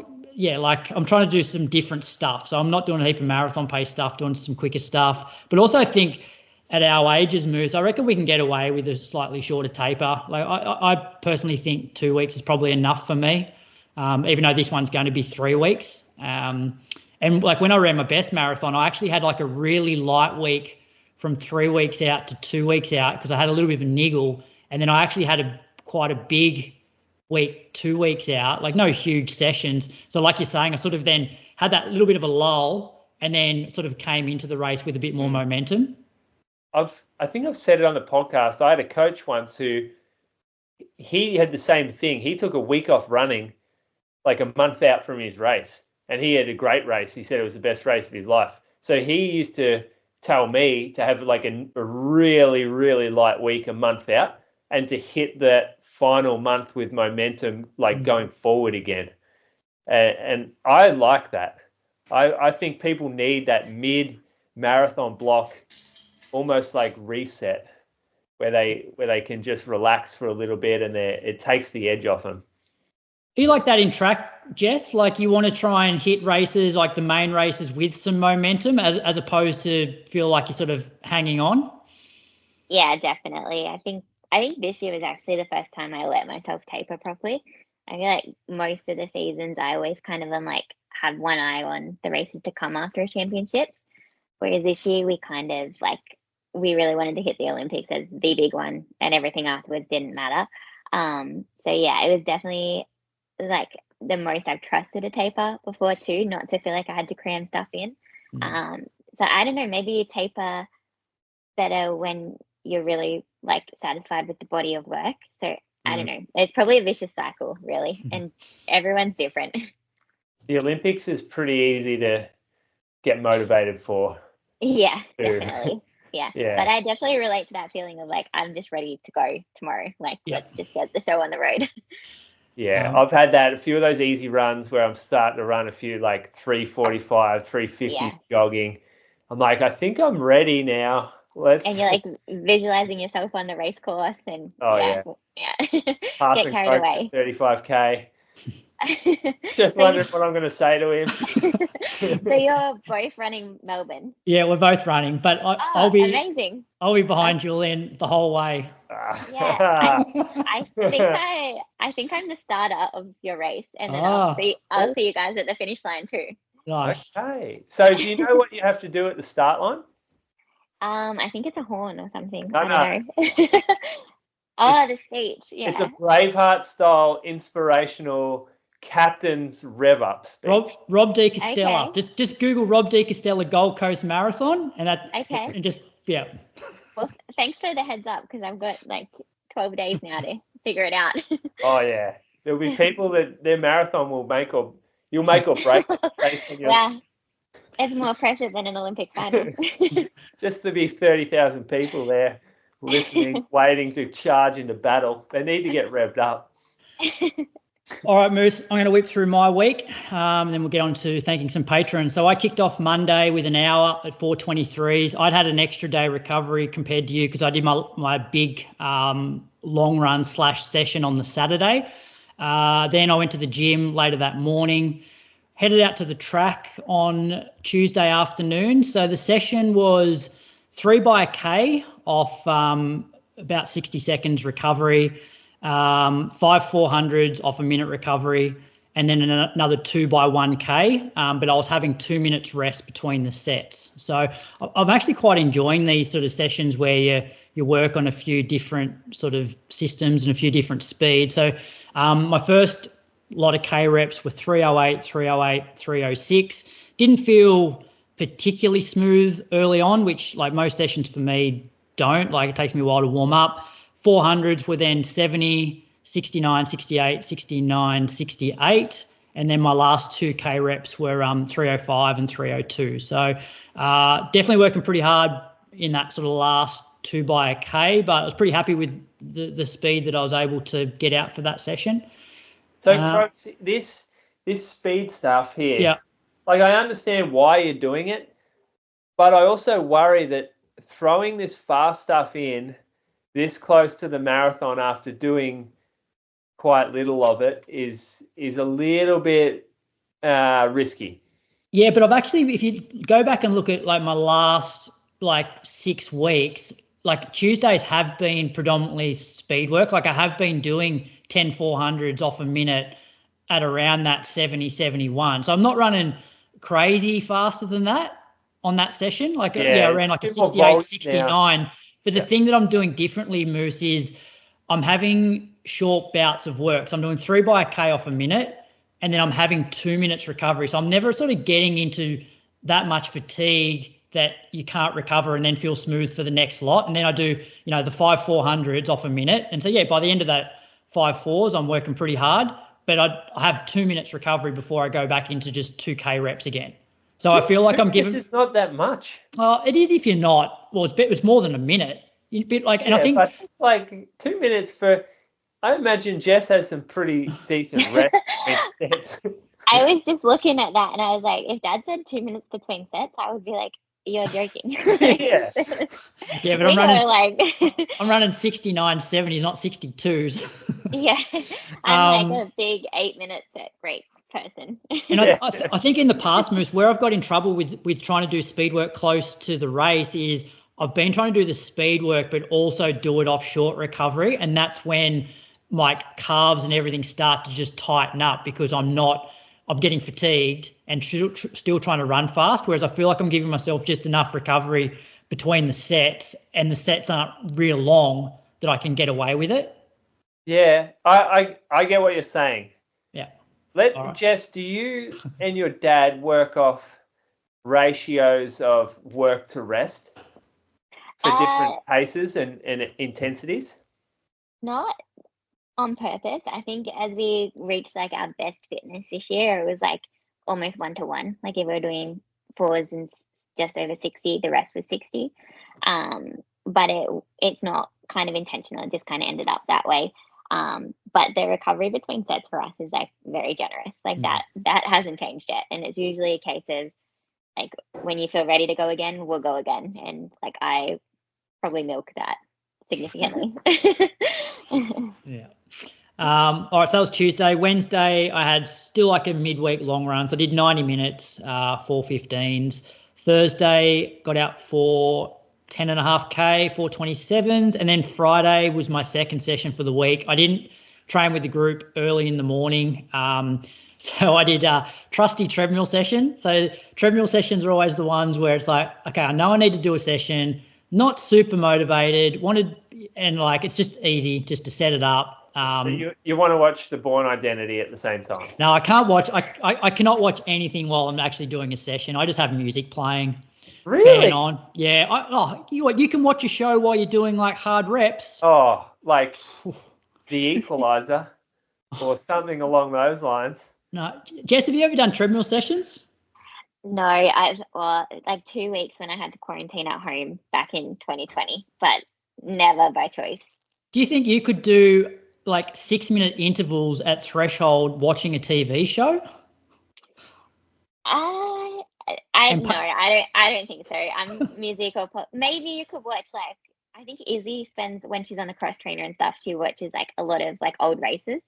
Okay. Maybe I could get caught up in that, but I don't think I could take in a TV show or a movie. Yeah, thanks. I'm in the same boat. Anyway, so my session was 6 by 6 minutes off 1 minute rest. So I just jump off the treadmill for that minute, have a drink, walk out of the garage, get a bit more air. So I did the first 5 reps at 18k an hour, which I guess is 320s on the treadmill, but it feels way quicker than that. Like if I was doing 320s outside, like I wouldn't even need the minute rest, I don't think. Like I could do a few of them, whereas I definitely feel like I want to jump off for a minute. So they were the first 5 reps, and then the last rep I did at 18.5k an hour, so more like 315. So decent session, just ticking the box really. Oh, actually no, so that was Saturday. So I took did I take Friday off? I had it Thursday. No, I did do that. No, I think I must have had a day off here. Anyway. And then next day was my 2-hour long run. So, Leanne Pompiani, Rob Wilson and Zach. The 4 of us did 2 hours at 4:11. So 28.7k, and that was 112k for me for the week. Oh, smacking it out 2 weeks out.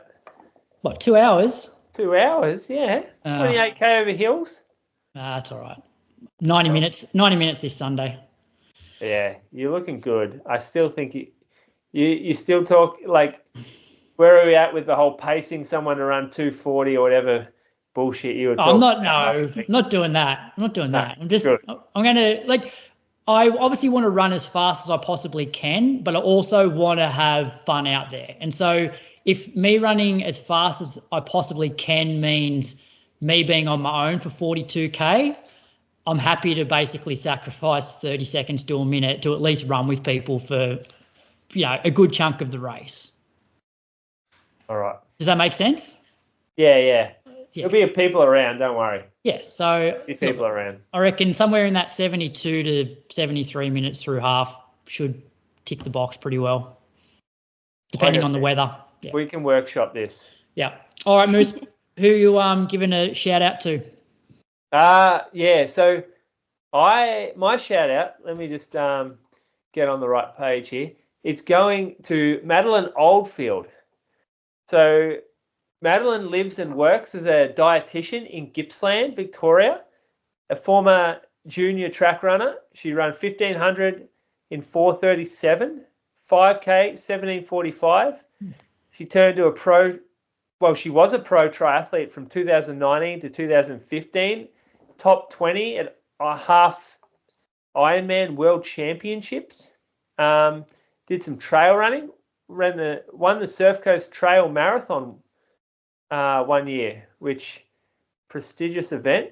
Reckon Ash Watson's got his name on that, Brett Coleman, and was also a pairs winner with Blake Hose, 100k Surf Coast Century winner. So that's pretty cool. Has a couple of twins now, aiming for a road marathon in 2025. And fun fact, famously snuck a sprint finish win over Erin Densham, who was an Olympic medalist at a Gatorade Series triathlon. Caught Erin napping, were the words from our source. Thanks, Madeline. Good research there, Moose. Yes. Who have you got, Jess? I have Lachlan Wenham from Perth, who has a best 5K on Strava of 18:44, which he did during a monofartlek, so that's pretty impressive. A 10K PB of 38:49 from this year's Busselton 10K, and he has ran 83:14 at the Perth Half Marathon and 3:13 at last year's Perth Marathon. Project manager at Dunsford Civil by day. Very good. Thank you, Lachlan. Lachlan. Imagine Lachlan's out on a run and he's getting a shout out from Jess Hull. I know. I hope it's a good run. I reckon he starts covering the ground pretty well. Good on him. And I've got Tom Slawinski from the UK. Strava's locked down, but he has the following PBs. 22:42 from the Wolverhampton Park Run, 49:41 the Winter Warmer 10K in Birmingham, 151.15 at the Chester Half Marathon, and 4:45 for the marathon at Manchester in 2018. He was a hobby jogger for many years, but in the last year he stepped up to running 6 days a week, 70 to 80K, and training for his second marathon. But he has run 400 metres in 62 seconds, so he's got some decent wheels on him. So thanks to those patrons and all the patrons over there. I believe Brady is recording Road to Chicago as we speak, so that'll be out tonight or tomorrow. And he's also recording the monthly with Christian and Toby on Friday, I believe. So, yeah. Running news, there's hardly any of it, Moose, so it's basically Berlin Marathon. What do we got? Oh, yeah, well, I didn't watch it.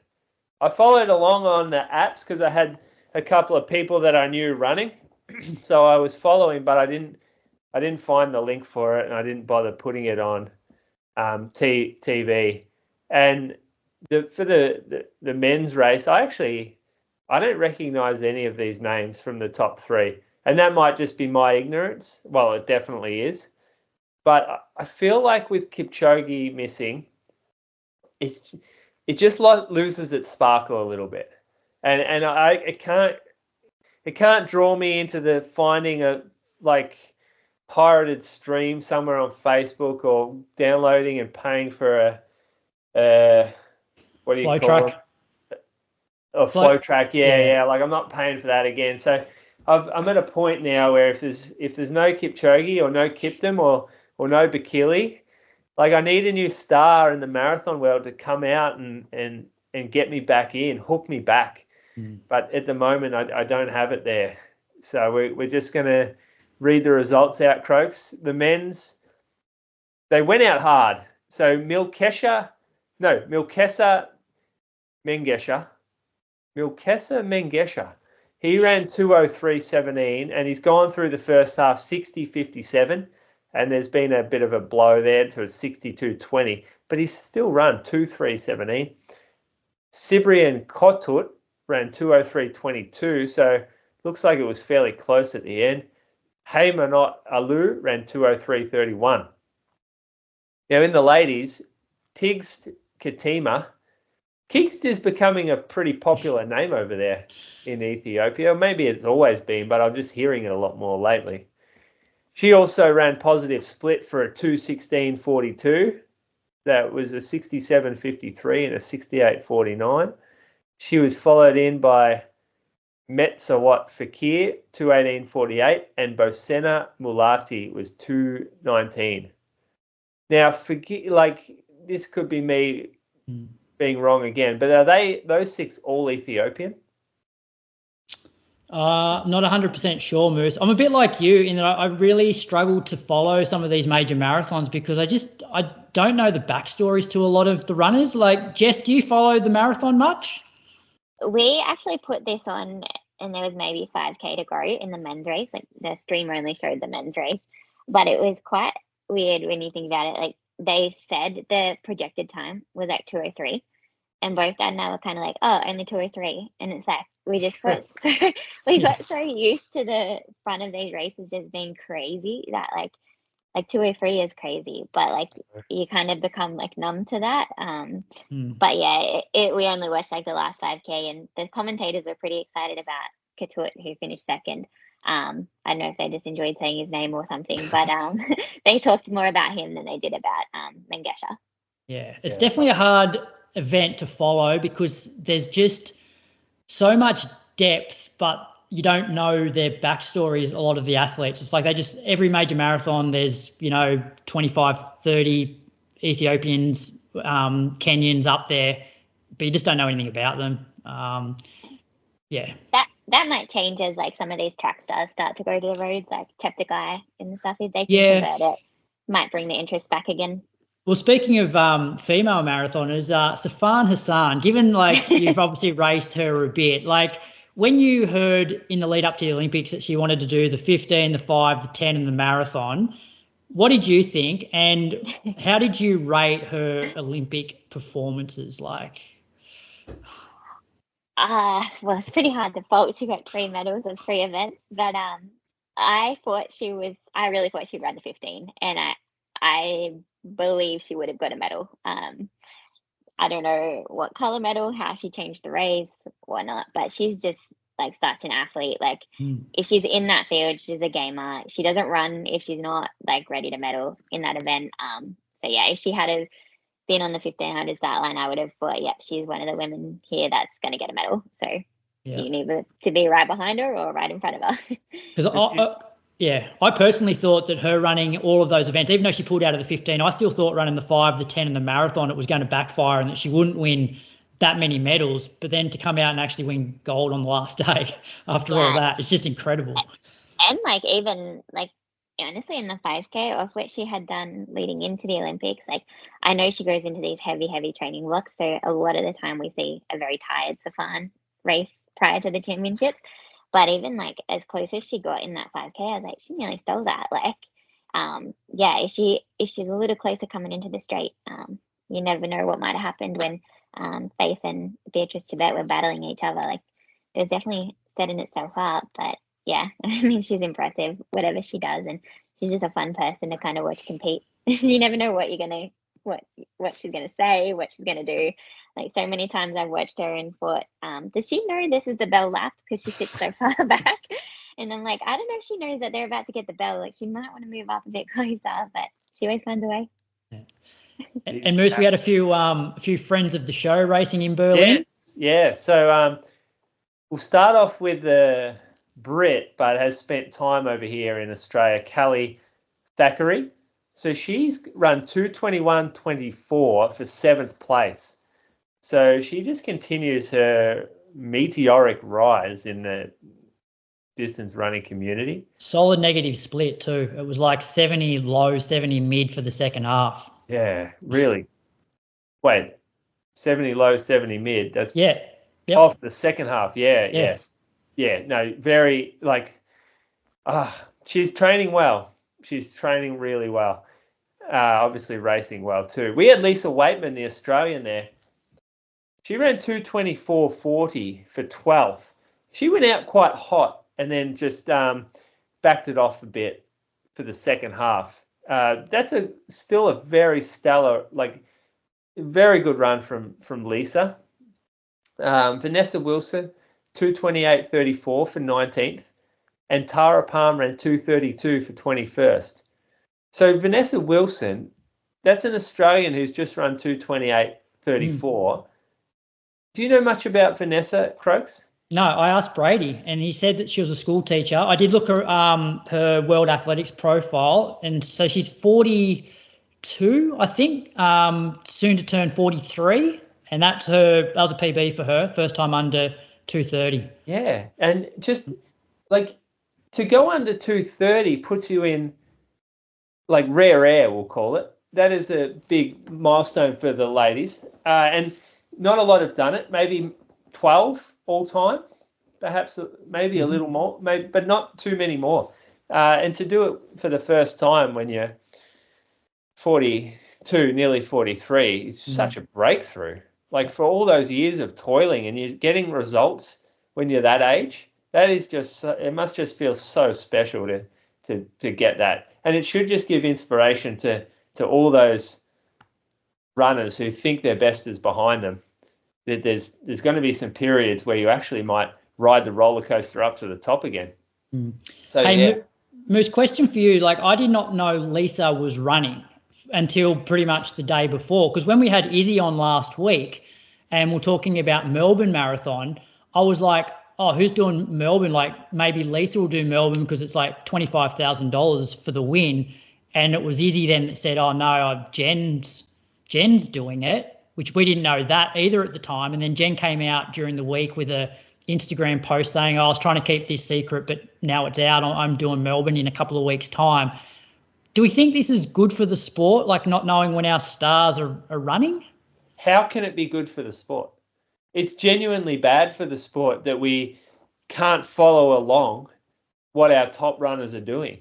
It seems to me like no one wants to build the hype and to produce watch parties and atmosphere and excitement around our athletes, because everyone just keeps their racing hidden until the last minute.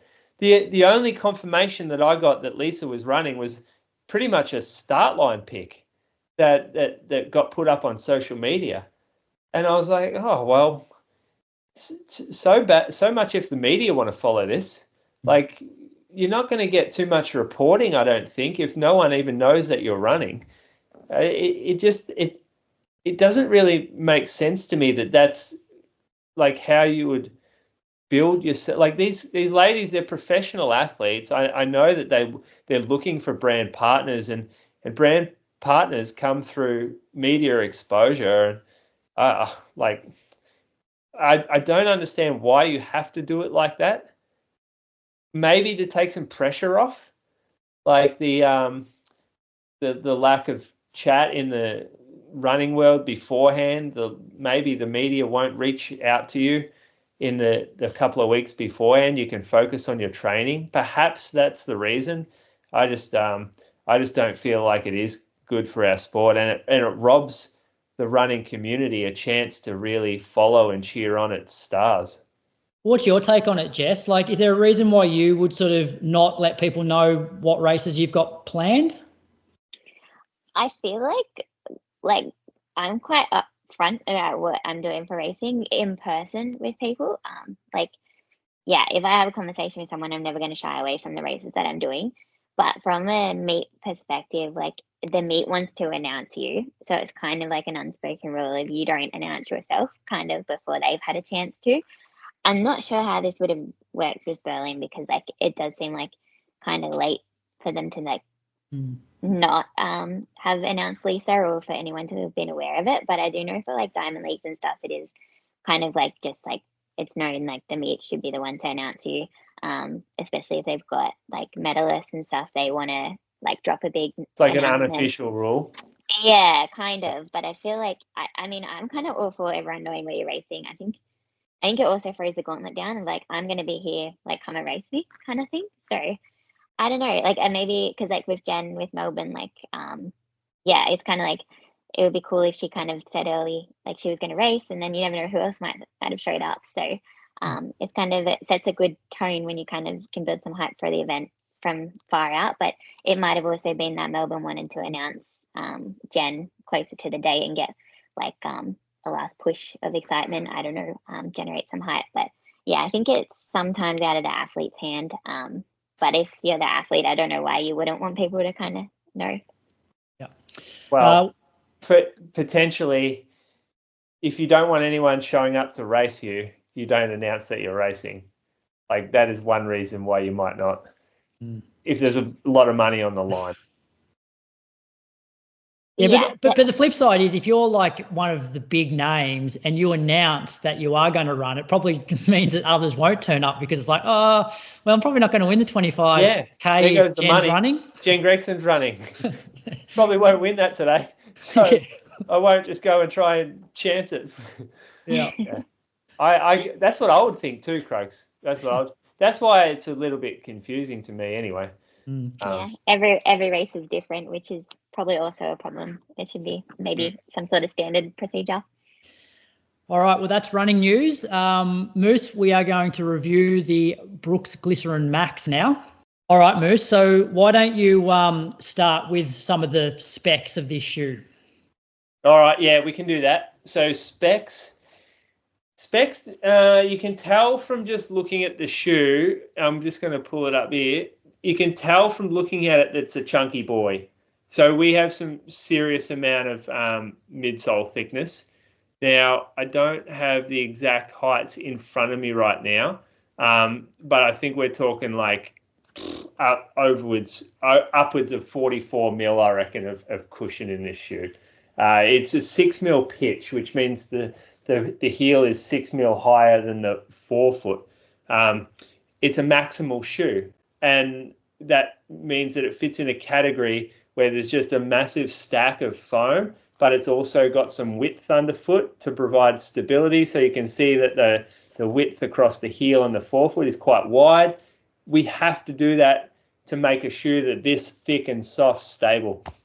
It's got a rocker in it, so you can see through this toe spring that really kicks up. And at the back, there's a bit of rear foot rocker as well. But to me, it feels stable through the rear foot. Like, I don't feel like I'm falling back too much. So that rear foot rocker is quite far back. The weight, it's just under 300 grams for a men's and 269 for a ladies. That puts it in a fairly heavy sort of category, like it's not a light shoe. Underneath, it's got a decent amount of outsole, so it's going to be a lot more durable than some of the other shoes in the market that sit around this area. One of the most significant differences from any other shoe, it's the first time Brooks has used this type of cushion.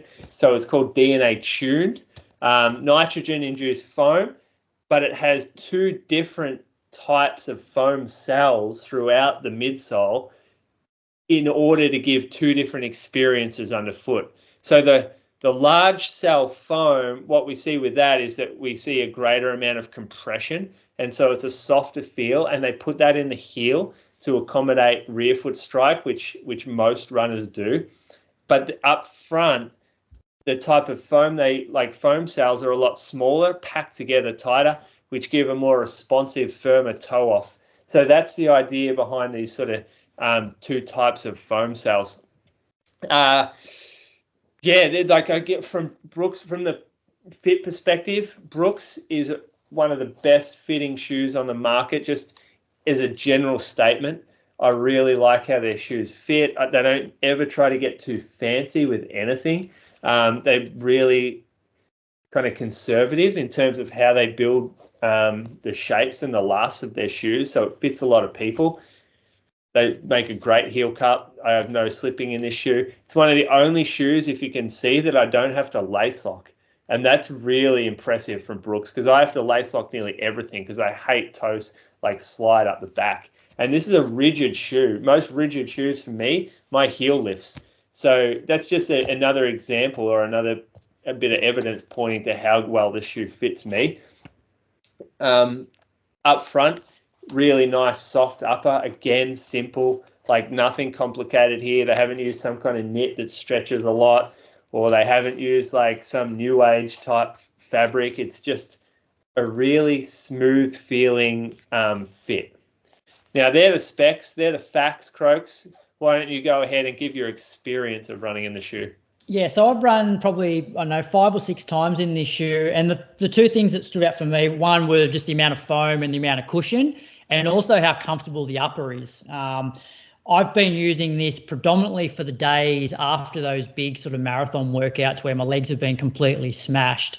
So in terms of massive amount of stack height, because I know a few weeks back when we were reviewing the Nike Pegasus, remember I was saying for me, I just felt like there's just not enough shoe underneath my foot, whereas this is the complete opposite, where it's there is so much shoe and so much foam that it's protecting your legs when your legs are pretty banged up. So they've been my initial experiences.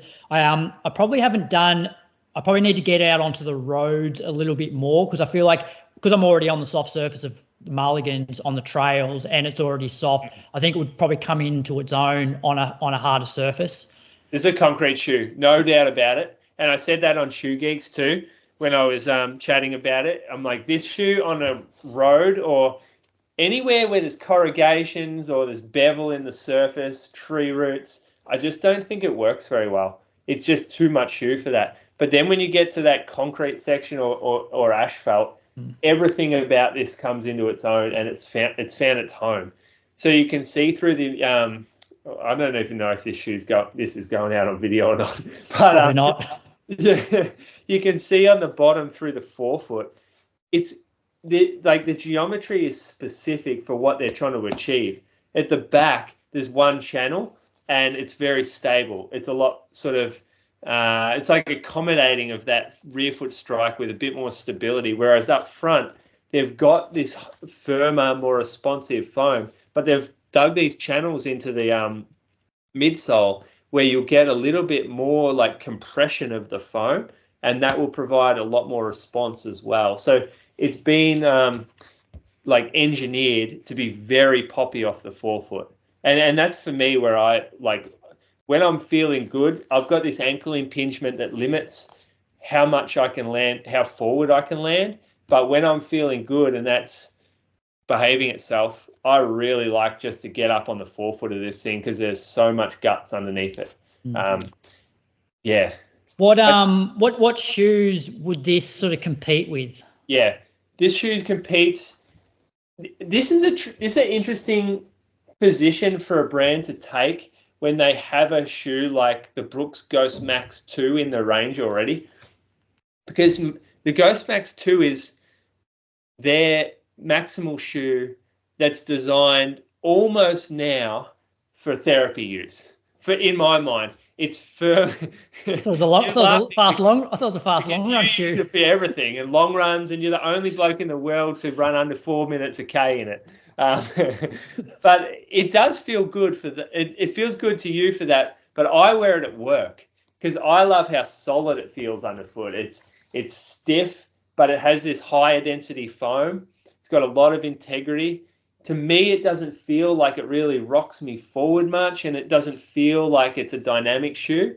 It feels very safe, whereas this shoe, to me, it's just incredibly spongy, and it's incredibly like, how would I describe the difference? It's more dynamic than the Ghost Max 2. So this shoe's not designed to be fast, but it can still be dynamic without being fast. So it's very polarizing though. I've had a couple of people put this shoe on and say, this is horrible. Like, this thing is too much. It's a boat. It's so spongy. I sink into it. I get nothing back. I feel like that about some shoes in the market that it competes with, like the New Balance More. That's a shoe that I don't get along with, whereas I'm getting along with this one really well. So I know my wife, Brie, she hates this shoe. It's too much, too thick. She's a light person. This is a big person shoe, I think. This handles bigger humans because of how thick and solid and wide, and like you'll never feel the ground in this thing. And good for long runs, or is it more of like an hour sort of run, hour shoe? Yeah, I've taken it for an hour. And one good thing about this is that over time, like even after an hour, it doesn't start to get sloppy and flexible.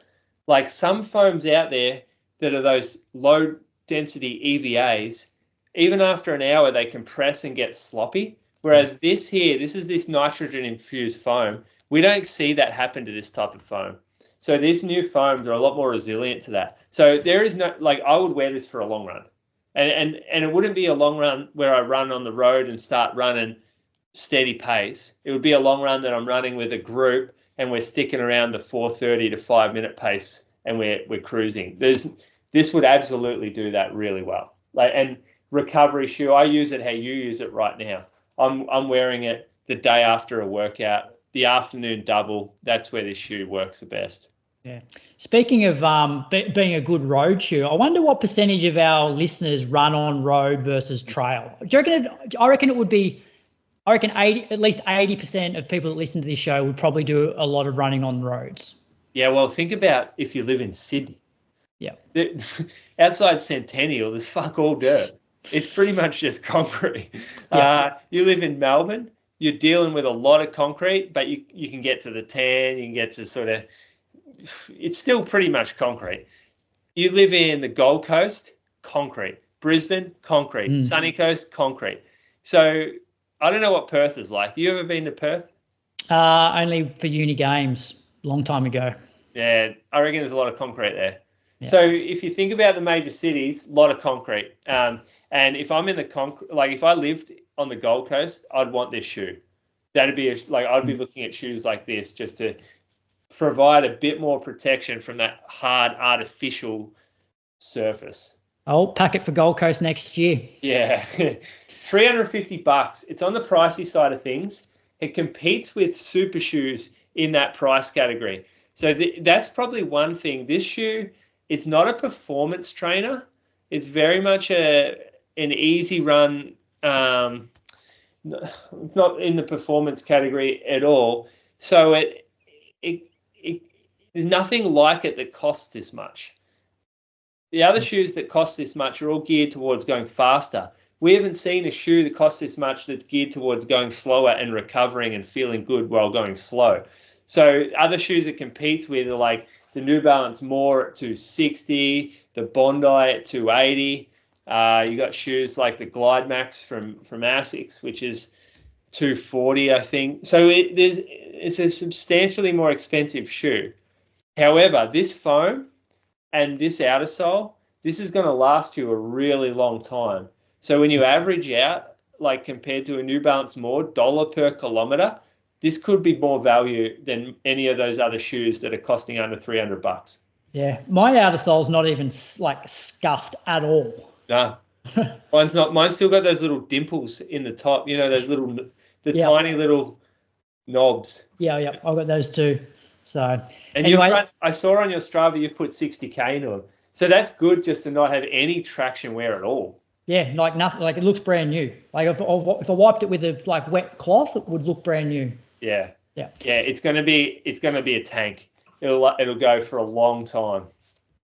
All right. Well, thanks to Brooks for supporting the show, and that's the Glycerin Max review.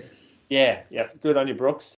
All right. So we've been going for quite a while, so we are going to skip listener question again this week. We haven't done that for a while, and it's the same one every time. We will get to it. One up there we want to answer, then maybe just skip this. Get a new one in, Croaks. This is a good one though, but I just feel like. All right. Anyway, we'll moose on the loose. Bring us home strong. All right. So this is a new trend I've been following. And, Jess, you probably don't see this in the track world very often, but we see it a bit in the rec running world, mainly in the social media influencing world. But the trend is to wear weird casual dress clothes to go running instead of legitimate running apparel. So an example would be you put on some like running shorts, like normal running shorts, but then you pair it with a flannelette shirt.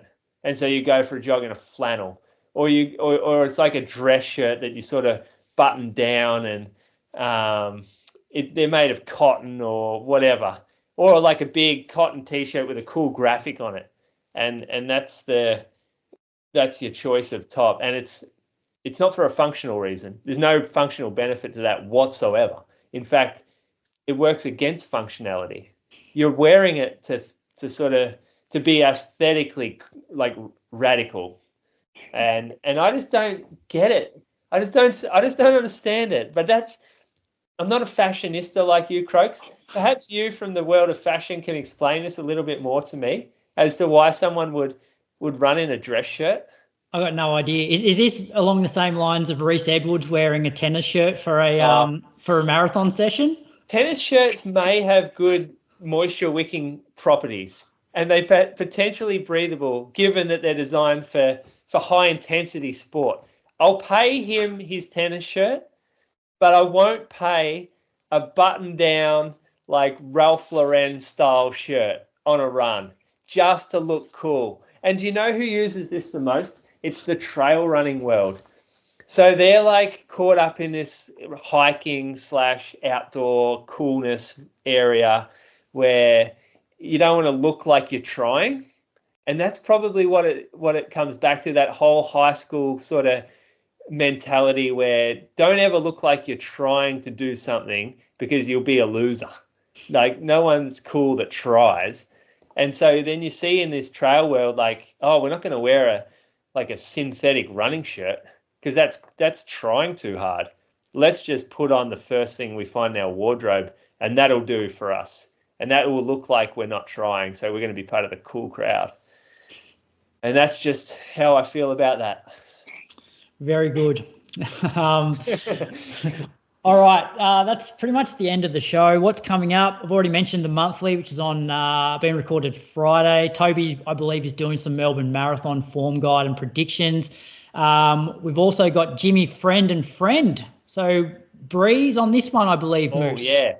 This one here, copped some poor feedback from Brady when he was cutting it up. Apparently they didn't do a good enough job keeping out of the wind, especially Bree. So it might be a little bit breezy in your ears, breezy from Bree. But yeah, we talk about the running company Torquay. I'm not sure what they talk about, to be honest. Those two were going at it. Those two people that love shoes just talking. And yeah, I think they cover off some new shoes. But this is a sponsored post from the running company Torquay. So where they can talk about what they want because they're paying for the slot. And in terms of races, I couldn't think of anything that's coming up this weekend of major importance. Can either of you two think of anything that's big on the world scene or Australian scene? No, I think it's next weekend. That's the big week, right? Yeah. With Chicago and Melbourne. Yep. Very so true. when do you get down to Melbourne, Jess? I come down on the 8th.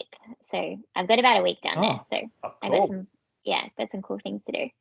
Yeah, there you go. Come down the coast. Yeah, I mean, I see all of the running down there looks pretty fantastic. So maybe. Yeah, get down. You might need some new shoes. I'll sell you. Give you a discount. I actually think she's okay in the shoe department, Moose. Some people just like to support small business, Crooks. Oh, actually, I love to go shopping. I love to go shopping. Sorry. There you go. Speaking of shopping, Jess, I don't get on Let's Run very often. That's a lie. No, it's true. All the time. No, it's not. But since the Olympics, do you get recognised more often? Because there was a thread on there the other day about you must have gone into a Rebel store and there was somebody that recognised you, but the person said that majority of people that worked at Rebel had no idea who you were. So do you get recognised a bit more? Actually quite a fair bit. Like even yesterday, I kind of thought I wouldn't out here at Mum and Dad's house because they're in kind of like a sleepy town, so just point right on the coast. But even running yesterday, I was running on the grass fields and there's like a toboggan park and it is school holidays, so it's a bit busier up here.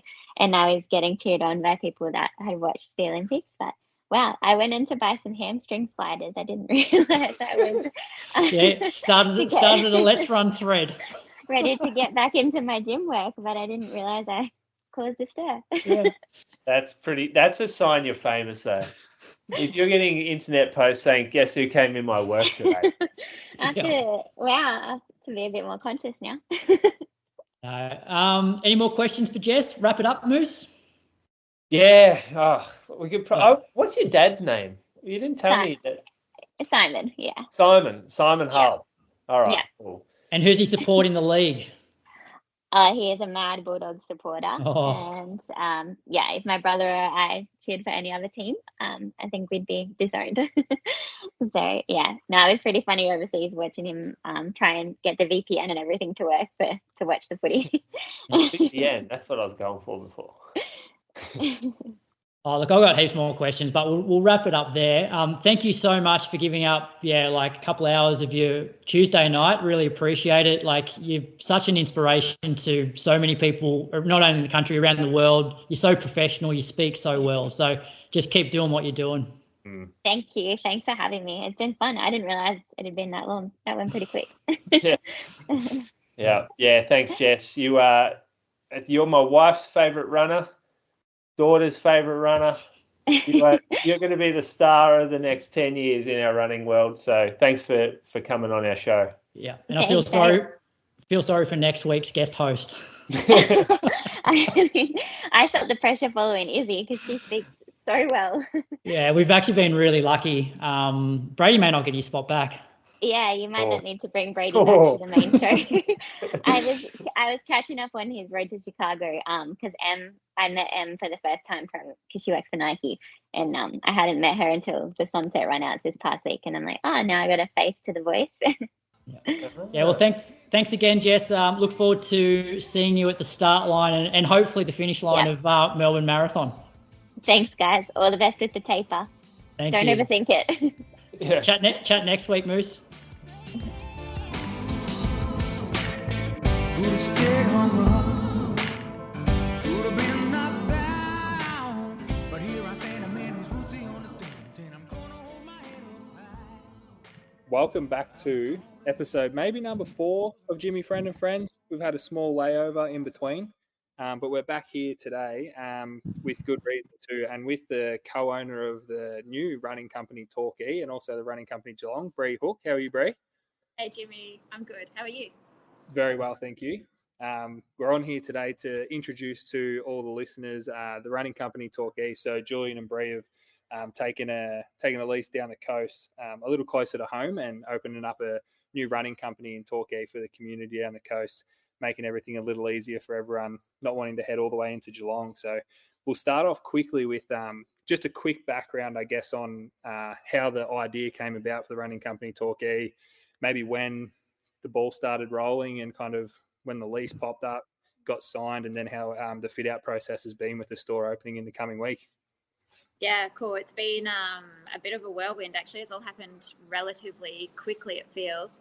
I mean, the coast has always been a bit of an earmarked area for Julian and myself to want to create a store. And just with the timing of everything, we kind of thought, well, while we've had Geelong for a few years now, and that's, sort of cruising along really well with the team we've got there. So we thought, let's just jump into a new venture and open a store to be able to service the Surf Coast community. The Surf Coast is a rapidly growing area. The community is super active, and more reason to not travel into Geelong. We create a store where we can actually service the active community of the Surf Coast. So we just sort of thought time is right, started looking at potential places to lease, and just stumbled across a little bit of a hidden gem in the business estate behind Eldia, just off the Surf Coast Highway. So the fit out is almost finished. It's taken a little longer than we thought, but they're always the hiccups that are in the road. And we are hoping to open on Tuesday, so 3 days away. Yeah, perfect. I'm looking forward to seeing as little bits of the fit out still come together, because with the shoe wall up behind you there, you can sort of see the direction that it's heading in, and a similar kind of aesthetic to, I guess, the walking side of the running company Geelong. It's got a nice feel to it, and I think that it'll fit well with the industrial retail frontage that the store has.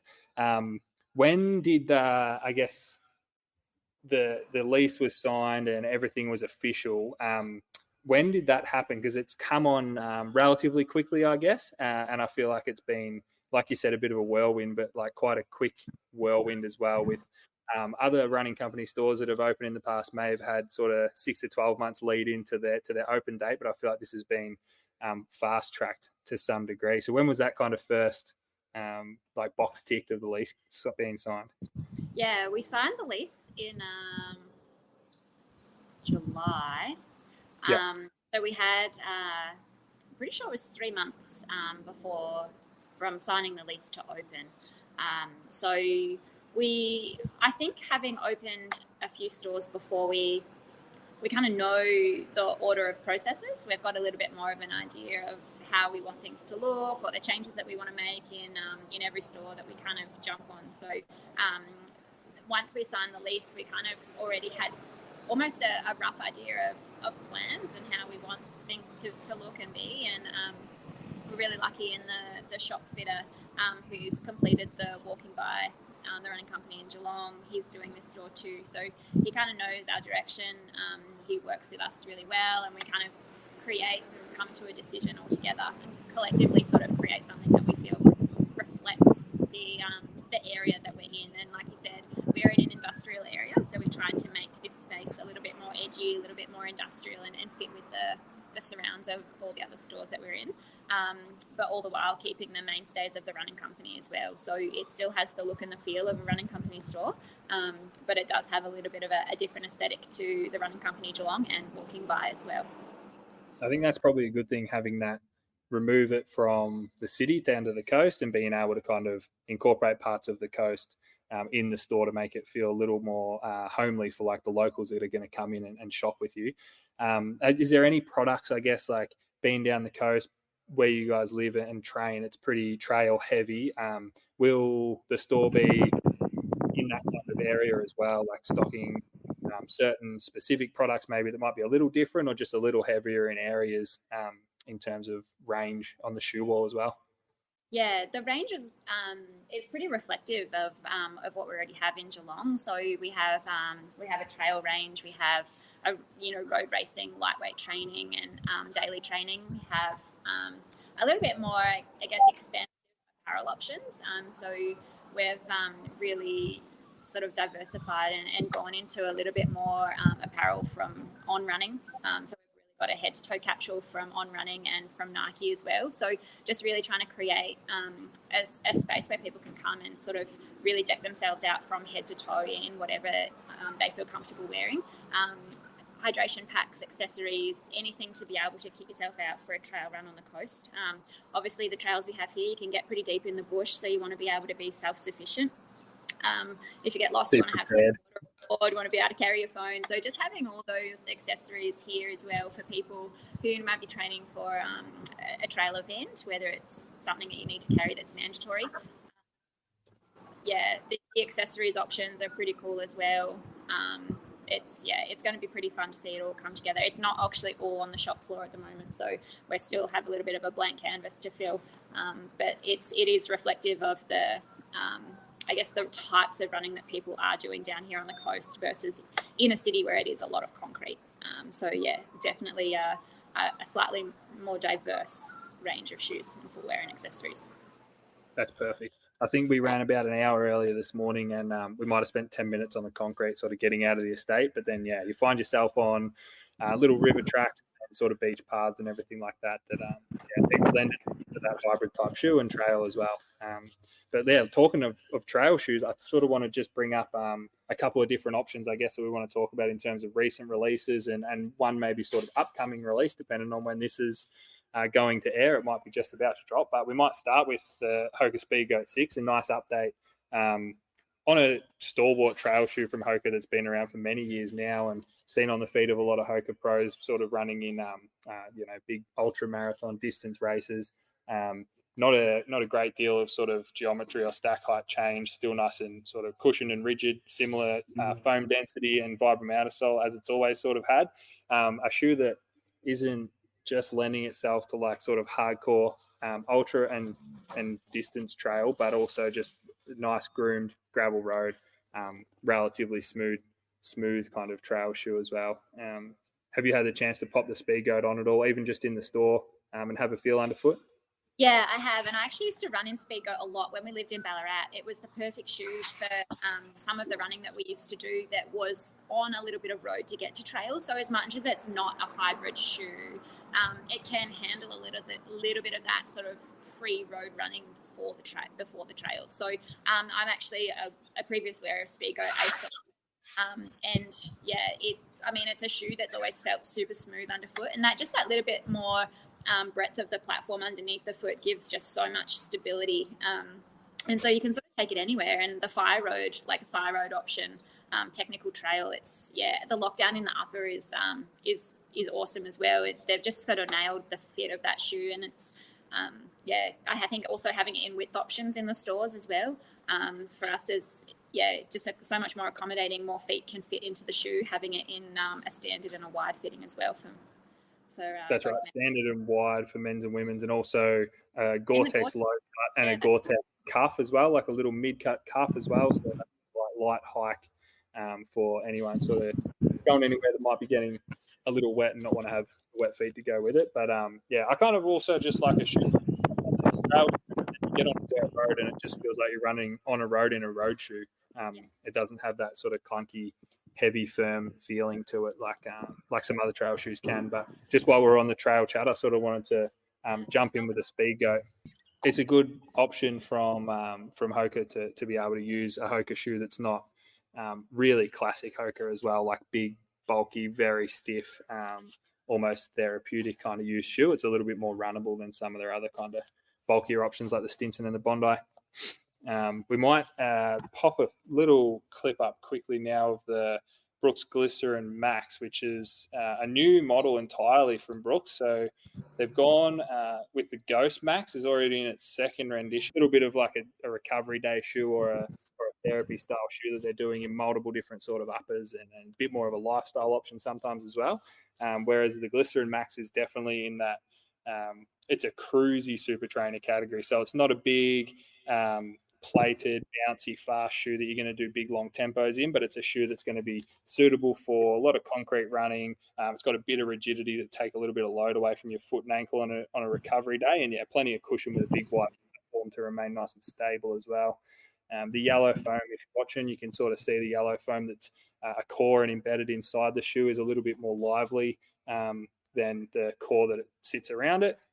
It's got a pretty sort of bulky upper, which I sort of was a little bit standoffish on it the first time I saw it. Thinking super trainer with a big bulky upper, but when you put it on and realize the type of shoe that it is, it sort of sits for me where like a Glide Ride Max or an Endorphin Shift from the past from Saucony might sit as a bit of a cruisy Monday shoe, but maybe with a little bit more fun underfoot. Pretty steep late rocker feature as well. But have you had a chance to pop this one on as well, Brie? Yeah, I ran on the treadmill in it last week, and that rocker is so aggressive. Like it's very steep and late. It doesn't suit my gait at all. But there will be a lot of people that appreciate that cushion underfoot. Like you said, it's a cruiser. So if you're in the city, you're doing a lot of suburban running, and you're on hard ground, that's the shoe that you want to be starting to look at. Shoes that have that much cushion and have, like you said, the liveliness of that foam underneath. So they're not just a cushion that feels dead. That's actually got pop, and it's not mushy. Not mushy cushion, but also it's not just firm and boring cushion. It's that kind of it's a nice in between where it's slightly compliant but still resistant enough to not be unstable. Yeah, and that rocker, people, if you like a rocker in your shoes, you're gonna love this. Yeah, this is a shoe that the last 4 or 5 Mondays I've kind of wished I'd been running in, and now we've got it. Little shuffle shoe for when the knees aren't bending. Yeah. And then I guess like one of the stalwarts of the super trainer category that came out the beginning of last month, I believe, was the update to the Super Comp Trainer. So we're looking at the Super Comp Trainer version 3. Version 1 was a bit of a cult following straight out of the box for a lot of people. And then version 2, maybe not quite as cushioned, and a couple of little deficiencies in terms of where shoe was cushioned and how durable the shoe was overall. Which have all been answered, I think, with the new Super Comp Trainer. Again, pretty aggressively rocketed now with a plate compared to where we were before. So it's looking like a pretty similar shoe beneath the foot with the columns. Same kind of density of foam with an 80% EVA with a 20% PIBA. And then the plate sort of a little bit more covered in the forefoot, which is nice because we probably saw the cavity that ran all the way down into the forefoot and the plate was exposed was an area of a little bit of exposure and not a lot of protection to the shoe itself in the previous edition. To be honest, probably like one of the closest competitors to the much anticipated and loved Super Blast 2, even in store with the guys. Have you run in the Super Comp? I know you're probably not a big high cushion, high stack, stiff shoe type lover. I actually I've had previous models of it, and it's just not the shoe for me. I like a lot less shoe underfoot, but that shoe it's just gone absolutely bananas. It's a shoe that New Balance they've created a shoe for the masses. That shoe can fit any person, like doing any type of distance. It can be someone's jogging shoe, it can be a recovery shoe, and it can be someone's race shoe. So New Balance that's the perfect thing. Covering all bases with that shoe, and again, just to have it in width options as well for men, so you can get a wide fit in a carbon plated, durable training / racing shoe. New Balance have definitely hit the mark with that. I think a little shout out to this shoe as well is probably the one thing that's probably not really known for, but it's also got that therapeutic benefit of being rocket and stiff for someone who's more of a higher mileage runner that might have a bit of an Achilles flare up.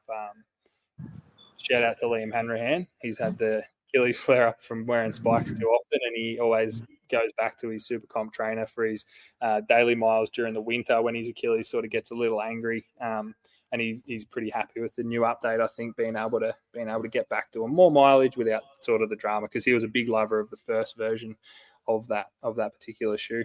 I guess now we've sort of covered a couple of incomings and latest arrivals. What have you been running in, out of all your shoe lineup of things that have come a year ago or a week ago? Yeah.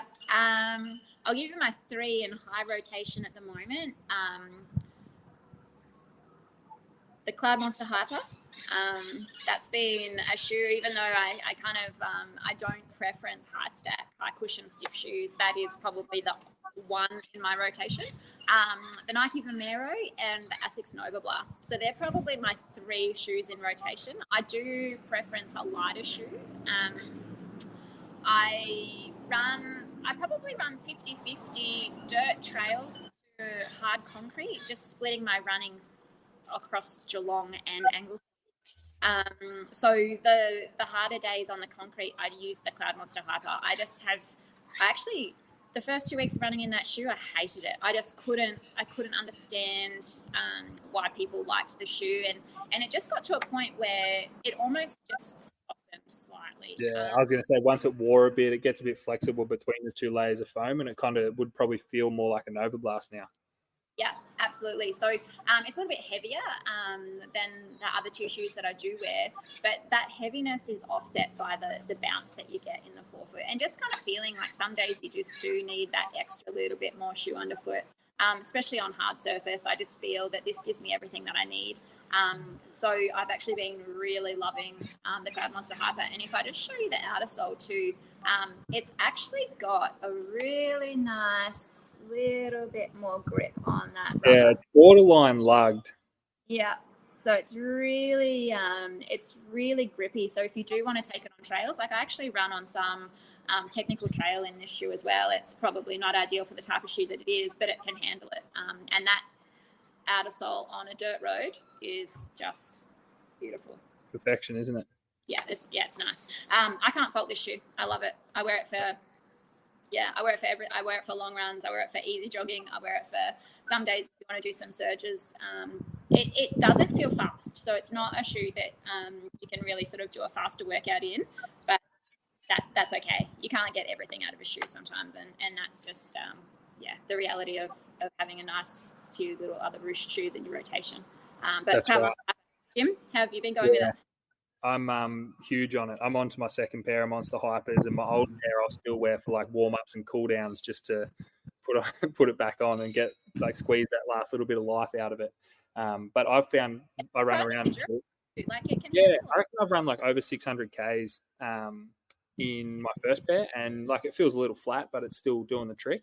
And then my second pair, I've probably just done mainly longer runs, sort of an hour or more into 2.5 hours in it.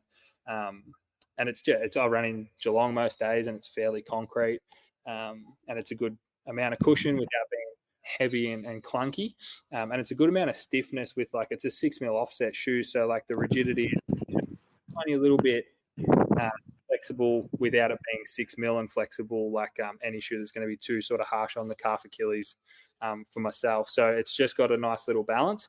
I find that the foam in the rear foot is firm enough to remain pretty stable for myself, who's landing in the back of the shoe, and then as you transition, being able to really sort of get that high impact area of the forefoot where the PBR is, it feels awesome. And not to make it sound too similar, but I've got a few pairs of Vomeros as well now. So I've got a dead pair, a half dead pair, and a fresh pair. So I've been loving the Vomero for anything from 10K to sort of 90 minutes. Another feature of both of these shoes that I think kind of makes a lot of sense for yourself especially, but it's the outsole again, that waffly kind of outsole that it has. The rubber's just that slightly firmer density than what we probably see on Pegasus of the past, and then Nike's racing shoes that are obviously more performance rubber, a bit lighter and softer, but it's super durable. Up to 600 Ks in a pair, and then sort of halfway through a pair now, and they still feel awesome. 10mm offset, kind of traditional flexible forefoot, nothing crazy. Yeah, it's nice just to be able to have a relatively traditional, normal shoe in the rotation. That's right. And 100% going back to that slightly more flexible in the forefoot, that little bit lower stack, just getting a little bit more normality back into the rotation. It's been really nice. That's right. And you get a little bit of love from the Zoom X, just being able to make it feel like it's got that little bit of new age in there. Like if it was all Cushlon, it would probably be a pretty boring shoe. But it's got that little bit of Zoom X for a bit of fun. And then like probably the most different shoe, I guess, I've been running in the New Balance more quite a bit now on a Monday and sometimes like on a Friday if I'm a bit banged up, sort of training for Melbourne. So there's a couple of days there where you're not feeling too crash hot, and it's purely based on how cushioned the shoe is. I've got a big 6mm heel wedge in the back to look after the calves, and then I've got the cushion. It's not a super enjoyable ride underfoot, but it's sort of not a necessary evil, but just a necessary shoe at the time.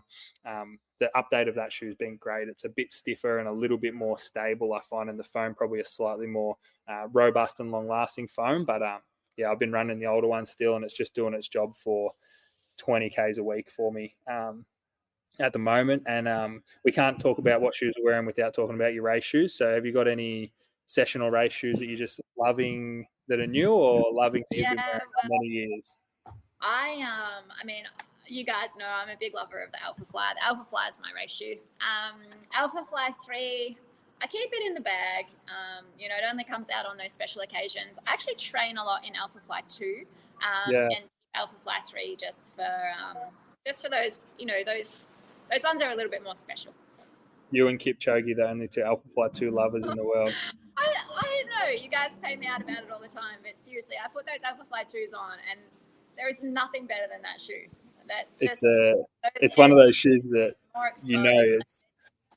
it's just the perfect shoe for me. I love it. It's got that spaceship feeling of like something different when you put it on. It just feels extra. You put it on, you're like, this is a super shoe. But I also think that Nike have done really well in Alpha Fly 3 in creating a shoe that more people can feel more comfortable to wear. So they're definitely even the shoe out and allowing more people to feel comfortable in the shoe. So it doesn't feel as spaceshipy, as foreign, as weird. But I do like the weird. I like it. And I think if you can get a shoe that fits your foot well, feels really comfortable, and also is like kind of weird and spaceshipy, it's a nice little combination of everything come together, and you've got a shoe that's going to help a lot on race day. Now, last time I reckon I'm wearing the Alpha Fly 3 from Melbourne. I've got a 0K pair in the box still from a while ago that it's Volt. It's the Volt. Yeah, it's one of the earlier colors, but it'll get maybe I'll do a tempo in it this weekend and then put it back in the box. I have this thing in my head that I have to do a little workout. Yeah. It can't be fresh out of the box for whatever reason, but I'm not like Toby, who will go straight from cardboard inserts onto his feet on race day, but I'll do a little tempo in that, and then I've trained in it the whole way through. I did Albert Park 10 or Lakeside 10 and Gold Coast half. One went well, one didn't, so I'm like, maybe we're due for one that's going to go well again. For sure. Your training's been going well, so you're due for a good one. That's right. Training's been as smooth as it possibly could be, so let's just hope it's not windy. Could be anything. It could be anything. That's right. And are you training? The last time we spoke, I don't know if we were up to the New York ballot entry yet, which has been pushed back 12 months. Have you got anything in the book for the next for the summer season? We'll call it. No, I pulled the pin on New York, so I did get an entry into New York. But just with life and stress and business, it wasn't the right time for me to go away and spend a week in New York and run New York Marathon. And I just wasn't able to tolerate the training with the amount of extra stresses that were happening in life. So I've just pushed that aside for 12 months. It'd be really sort of fun to know that I've got that there for next November. Summer, I'm just going to train through. So I'm still running every day. I'm still doing structured training, but I'm not training for anything in particular. So just keeping the passion and the motivation there, training to stay fit, but without any key goal rates. So I think that's a really nice way for me to be able to train at the moment, is not have myself locked in for anything that I need to kind of be stressed in preparing for and just getting up every day and doing what's on the program and really enjoying my running without actually having the stress of preparing for an event. So and who's looking after you coaching wise currently? Who's coaching? Yeah, Ellie. Ellie is okay, good. Yeah. I can't ask Julian to coach me. He always says no. So that's fair enough. So Ellie's a little bit more flexible.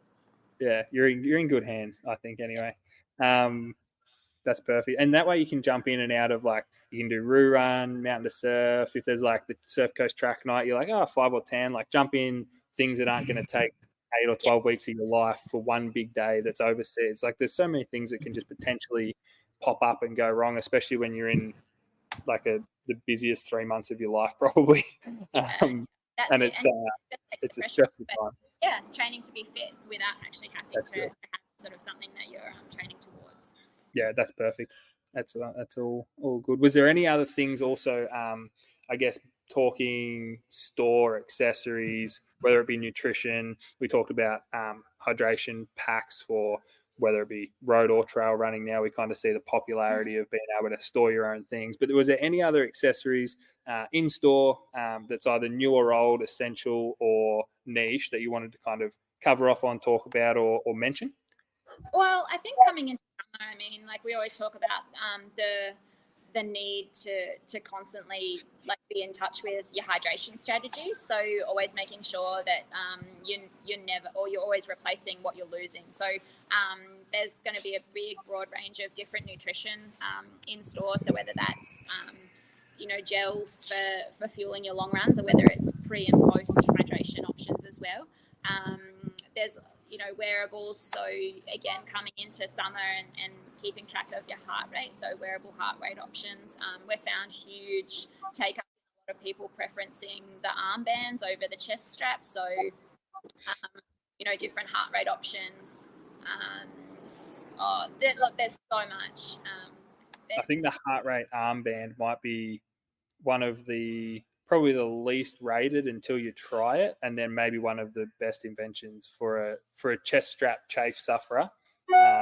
Being able to essentially collect the same data without the pain in the ass of the chest strap, which, like, realistically, if you do wear a chest strap, a lot of people will kind of just wear it for like a key session or a long run. And then I've spoken to like countless people that will have like chafe from it recovering for 3 or 4 days before they then have to put it on again, and it just tears up your skin again. The armband. Well, like having to, wear a chest strap under your sports bra, there's just gets to a point where everything's just so uncomfortable. So for females out there who are looking at a different option, a wearable, like a band that goes over your arm, so it just sits on the top of your bicep, or you can actually wear it over your forearm as well.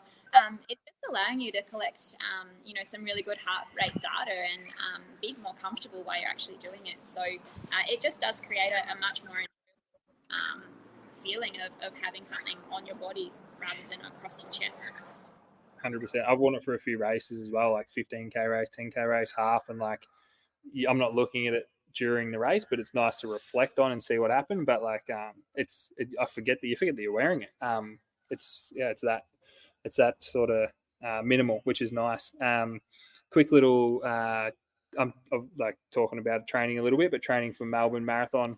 I just thought like an essentials checklist kind of set up for race day. For me, at the top of the list is the nutrition strategy. Obviously, you need to get your like footwear selection and like your kit worn a couple of times in longer sessions, sort of leading in. But like for yourself, for a marathon, what would you prioritize as your, say, like top 3 things on your checklist? This is talking about like taking your own pillow to stay in a different hotel, whatever it might be. But if there's 3 things that stand out for you leading into a marathon or a key race, it doesn't have to be a marathon, that are your essentials for race day. It's been ages since I've done a race. Jog the memory bank. Essentials. Your shoes. Like, absolutely number one thing I'm packing in my suitcase or my bag, wherever I'm going, is my race day shoes. And a sock that is going to actually match that shoe. So whether it's, I don't mean colour match, I mean the thickness of your sock. Colour matches that too. can. I mean, actually, the running company Torquay has some amazing sock options. Jules is actually putting them on the wall as we speak, but there's some. I saw the CEP socks there on the way in, and I was like, oh, I might need to change my sock choice for Melbourne. Well, there you go. There's a colour for everyone on the wall here. Just nailing your sock. So whether it's a thinner sock to give your foot a little bit more space inside the shoe, whether you're wanting a little bit more padding around your sock. But the shoe and sock combo, I think, is a non-negotiable. And what's the other thing? Well, the other thing is actually more like food orientated, but I'm celiac, so I've just got to make sure I've got something I can eat in the morning. So whether it's you've got to have carb load options and everything like that. Yeah, something in the bag or the suitcase that's easy to grab, easy to prepare for breakfast. I think your race day breakfast is really important. So just whether that's sort of something that you've practiced at home, whether it's porridge, oats, there's like lots of rice pudding. People are sort of really branching out on what they have for pre-morning race breakfast. But I think just making sure that you've got that and making sure that it is something that you can prepare and make sure that it's something you've practiced with. So that would be my three things. So your breakfast and your sock and your shoe. If you've got your I socks, couldn't agree more. You're made. You can run without the rest of the stuff, but that's it. I couldn't agree more. Like shoes and socks and food. Like running company can help you with shoes and socks, and we can give you advice on food. But like those things together, you're going to be eating throughout the race, which we can help with too. But like having the nutrition and the footwear dialed, like you can probably get away with a different singlet, and it's not really going to affect you too much. But shoes and nutrition are probably shoe sock combos and nutrition. It's probably a nice way to wrap it up as we're like 2 weeks from Melbourne. Berlin's on tomorrow, so you'll sort of start to see people talking about all these types of things leading into their races and follow-ups on Chicago, Road to Chicago and all that kind of stuff with the crew there. So there'll be a lot of things that are relevant now over the next couple of weeks leading into the marathon season for the spring. So thanks for jumping back on and being maybe second or third time Jimmy Friend and Friends. I think Toby might have been Toby might have been two-timer as well. So I might have to branch out of my two friends next time, but we'll see where we land. Friends. Thanks very much. Thanks, Jimmy. Catch you soon. See ya. Thanks for tuning in. Ready to take your race performance to the next level? We've already spoken about Precision Fuel and Hydration's online planner. Well, if you prefer talking to a human, you can also book a free consultation call to get a personalised strategy. We all love their products, and if you use the link in the show notes and the code INSIDERUN15, you can benefit from 15% off your first order and start to fall in love with their products too.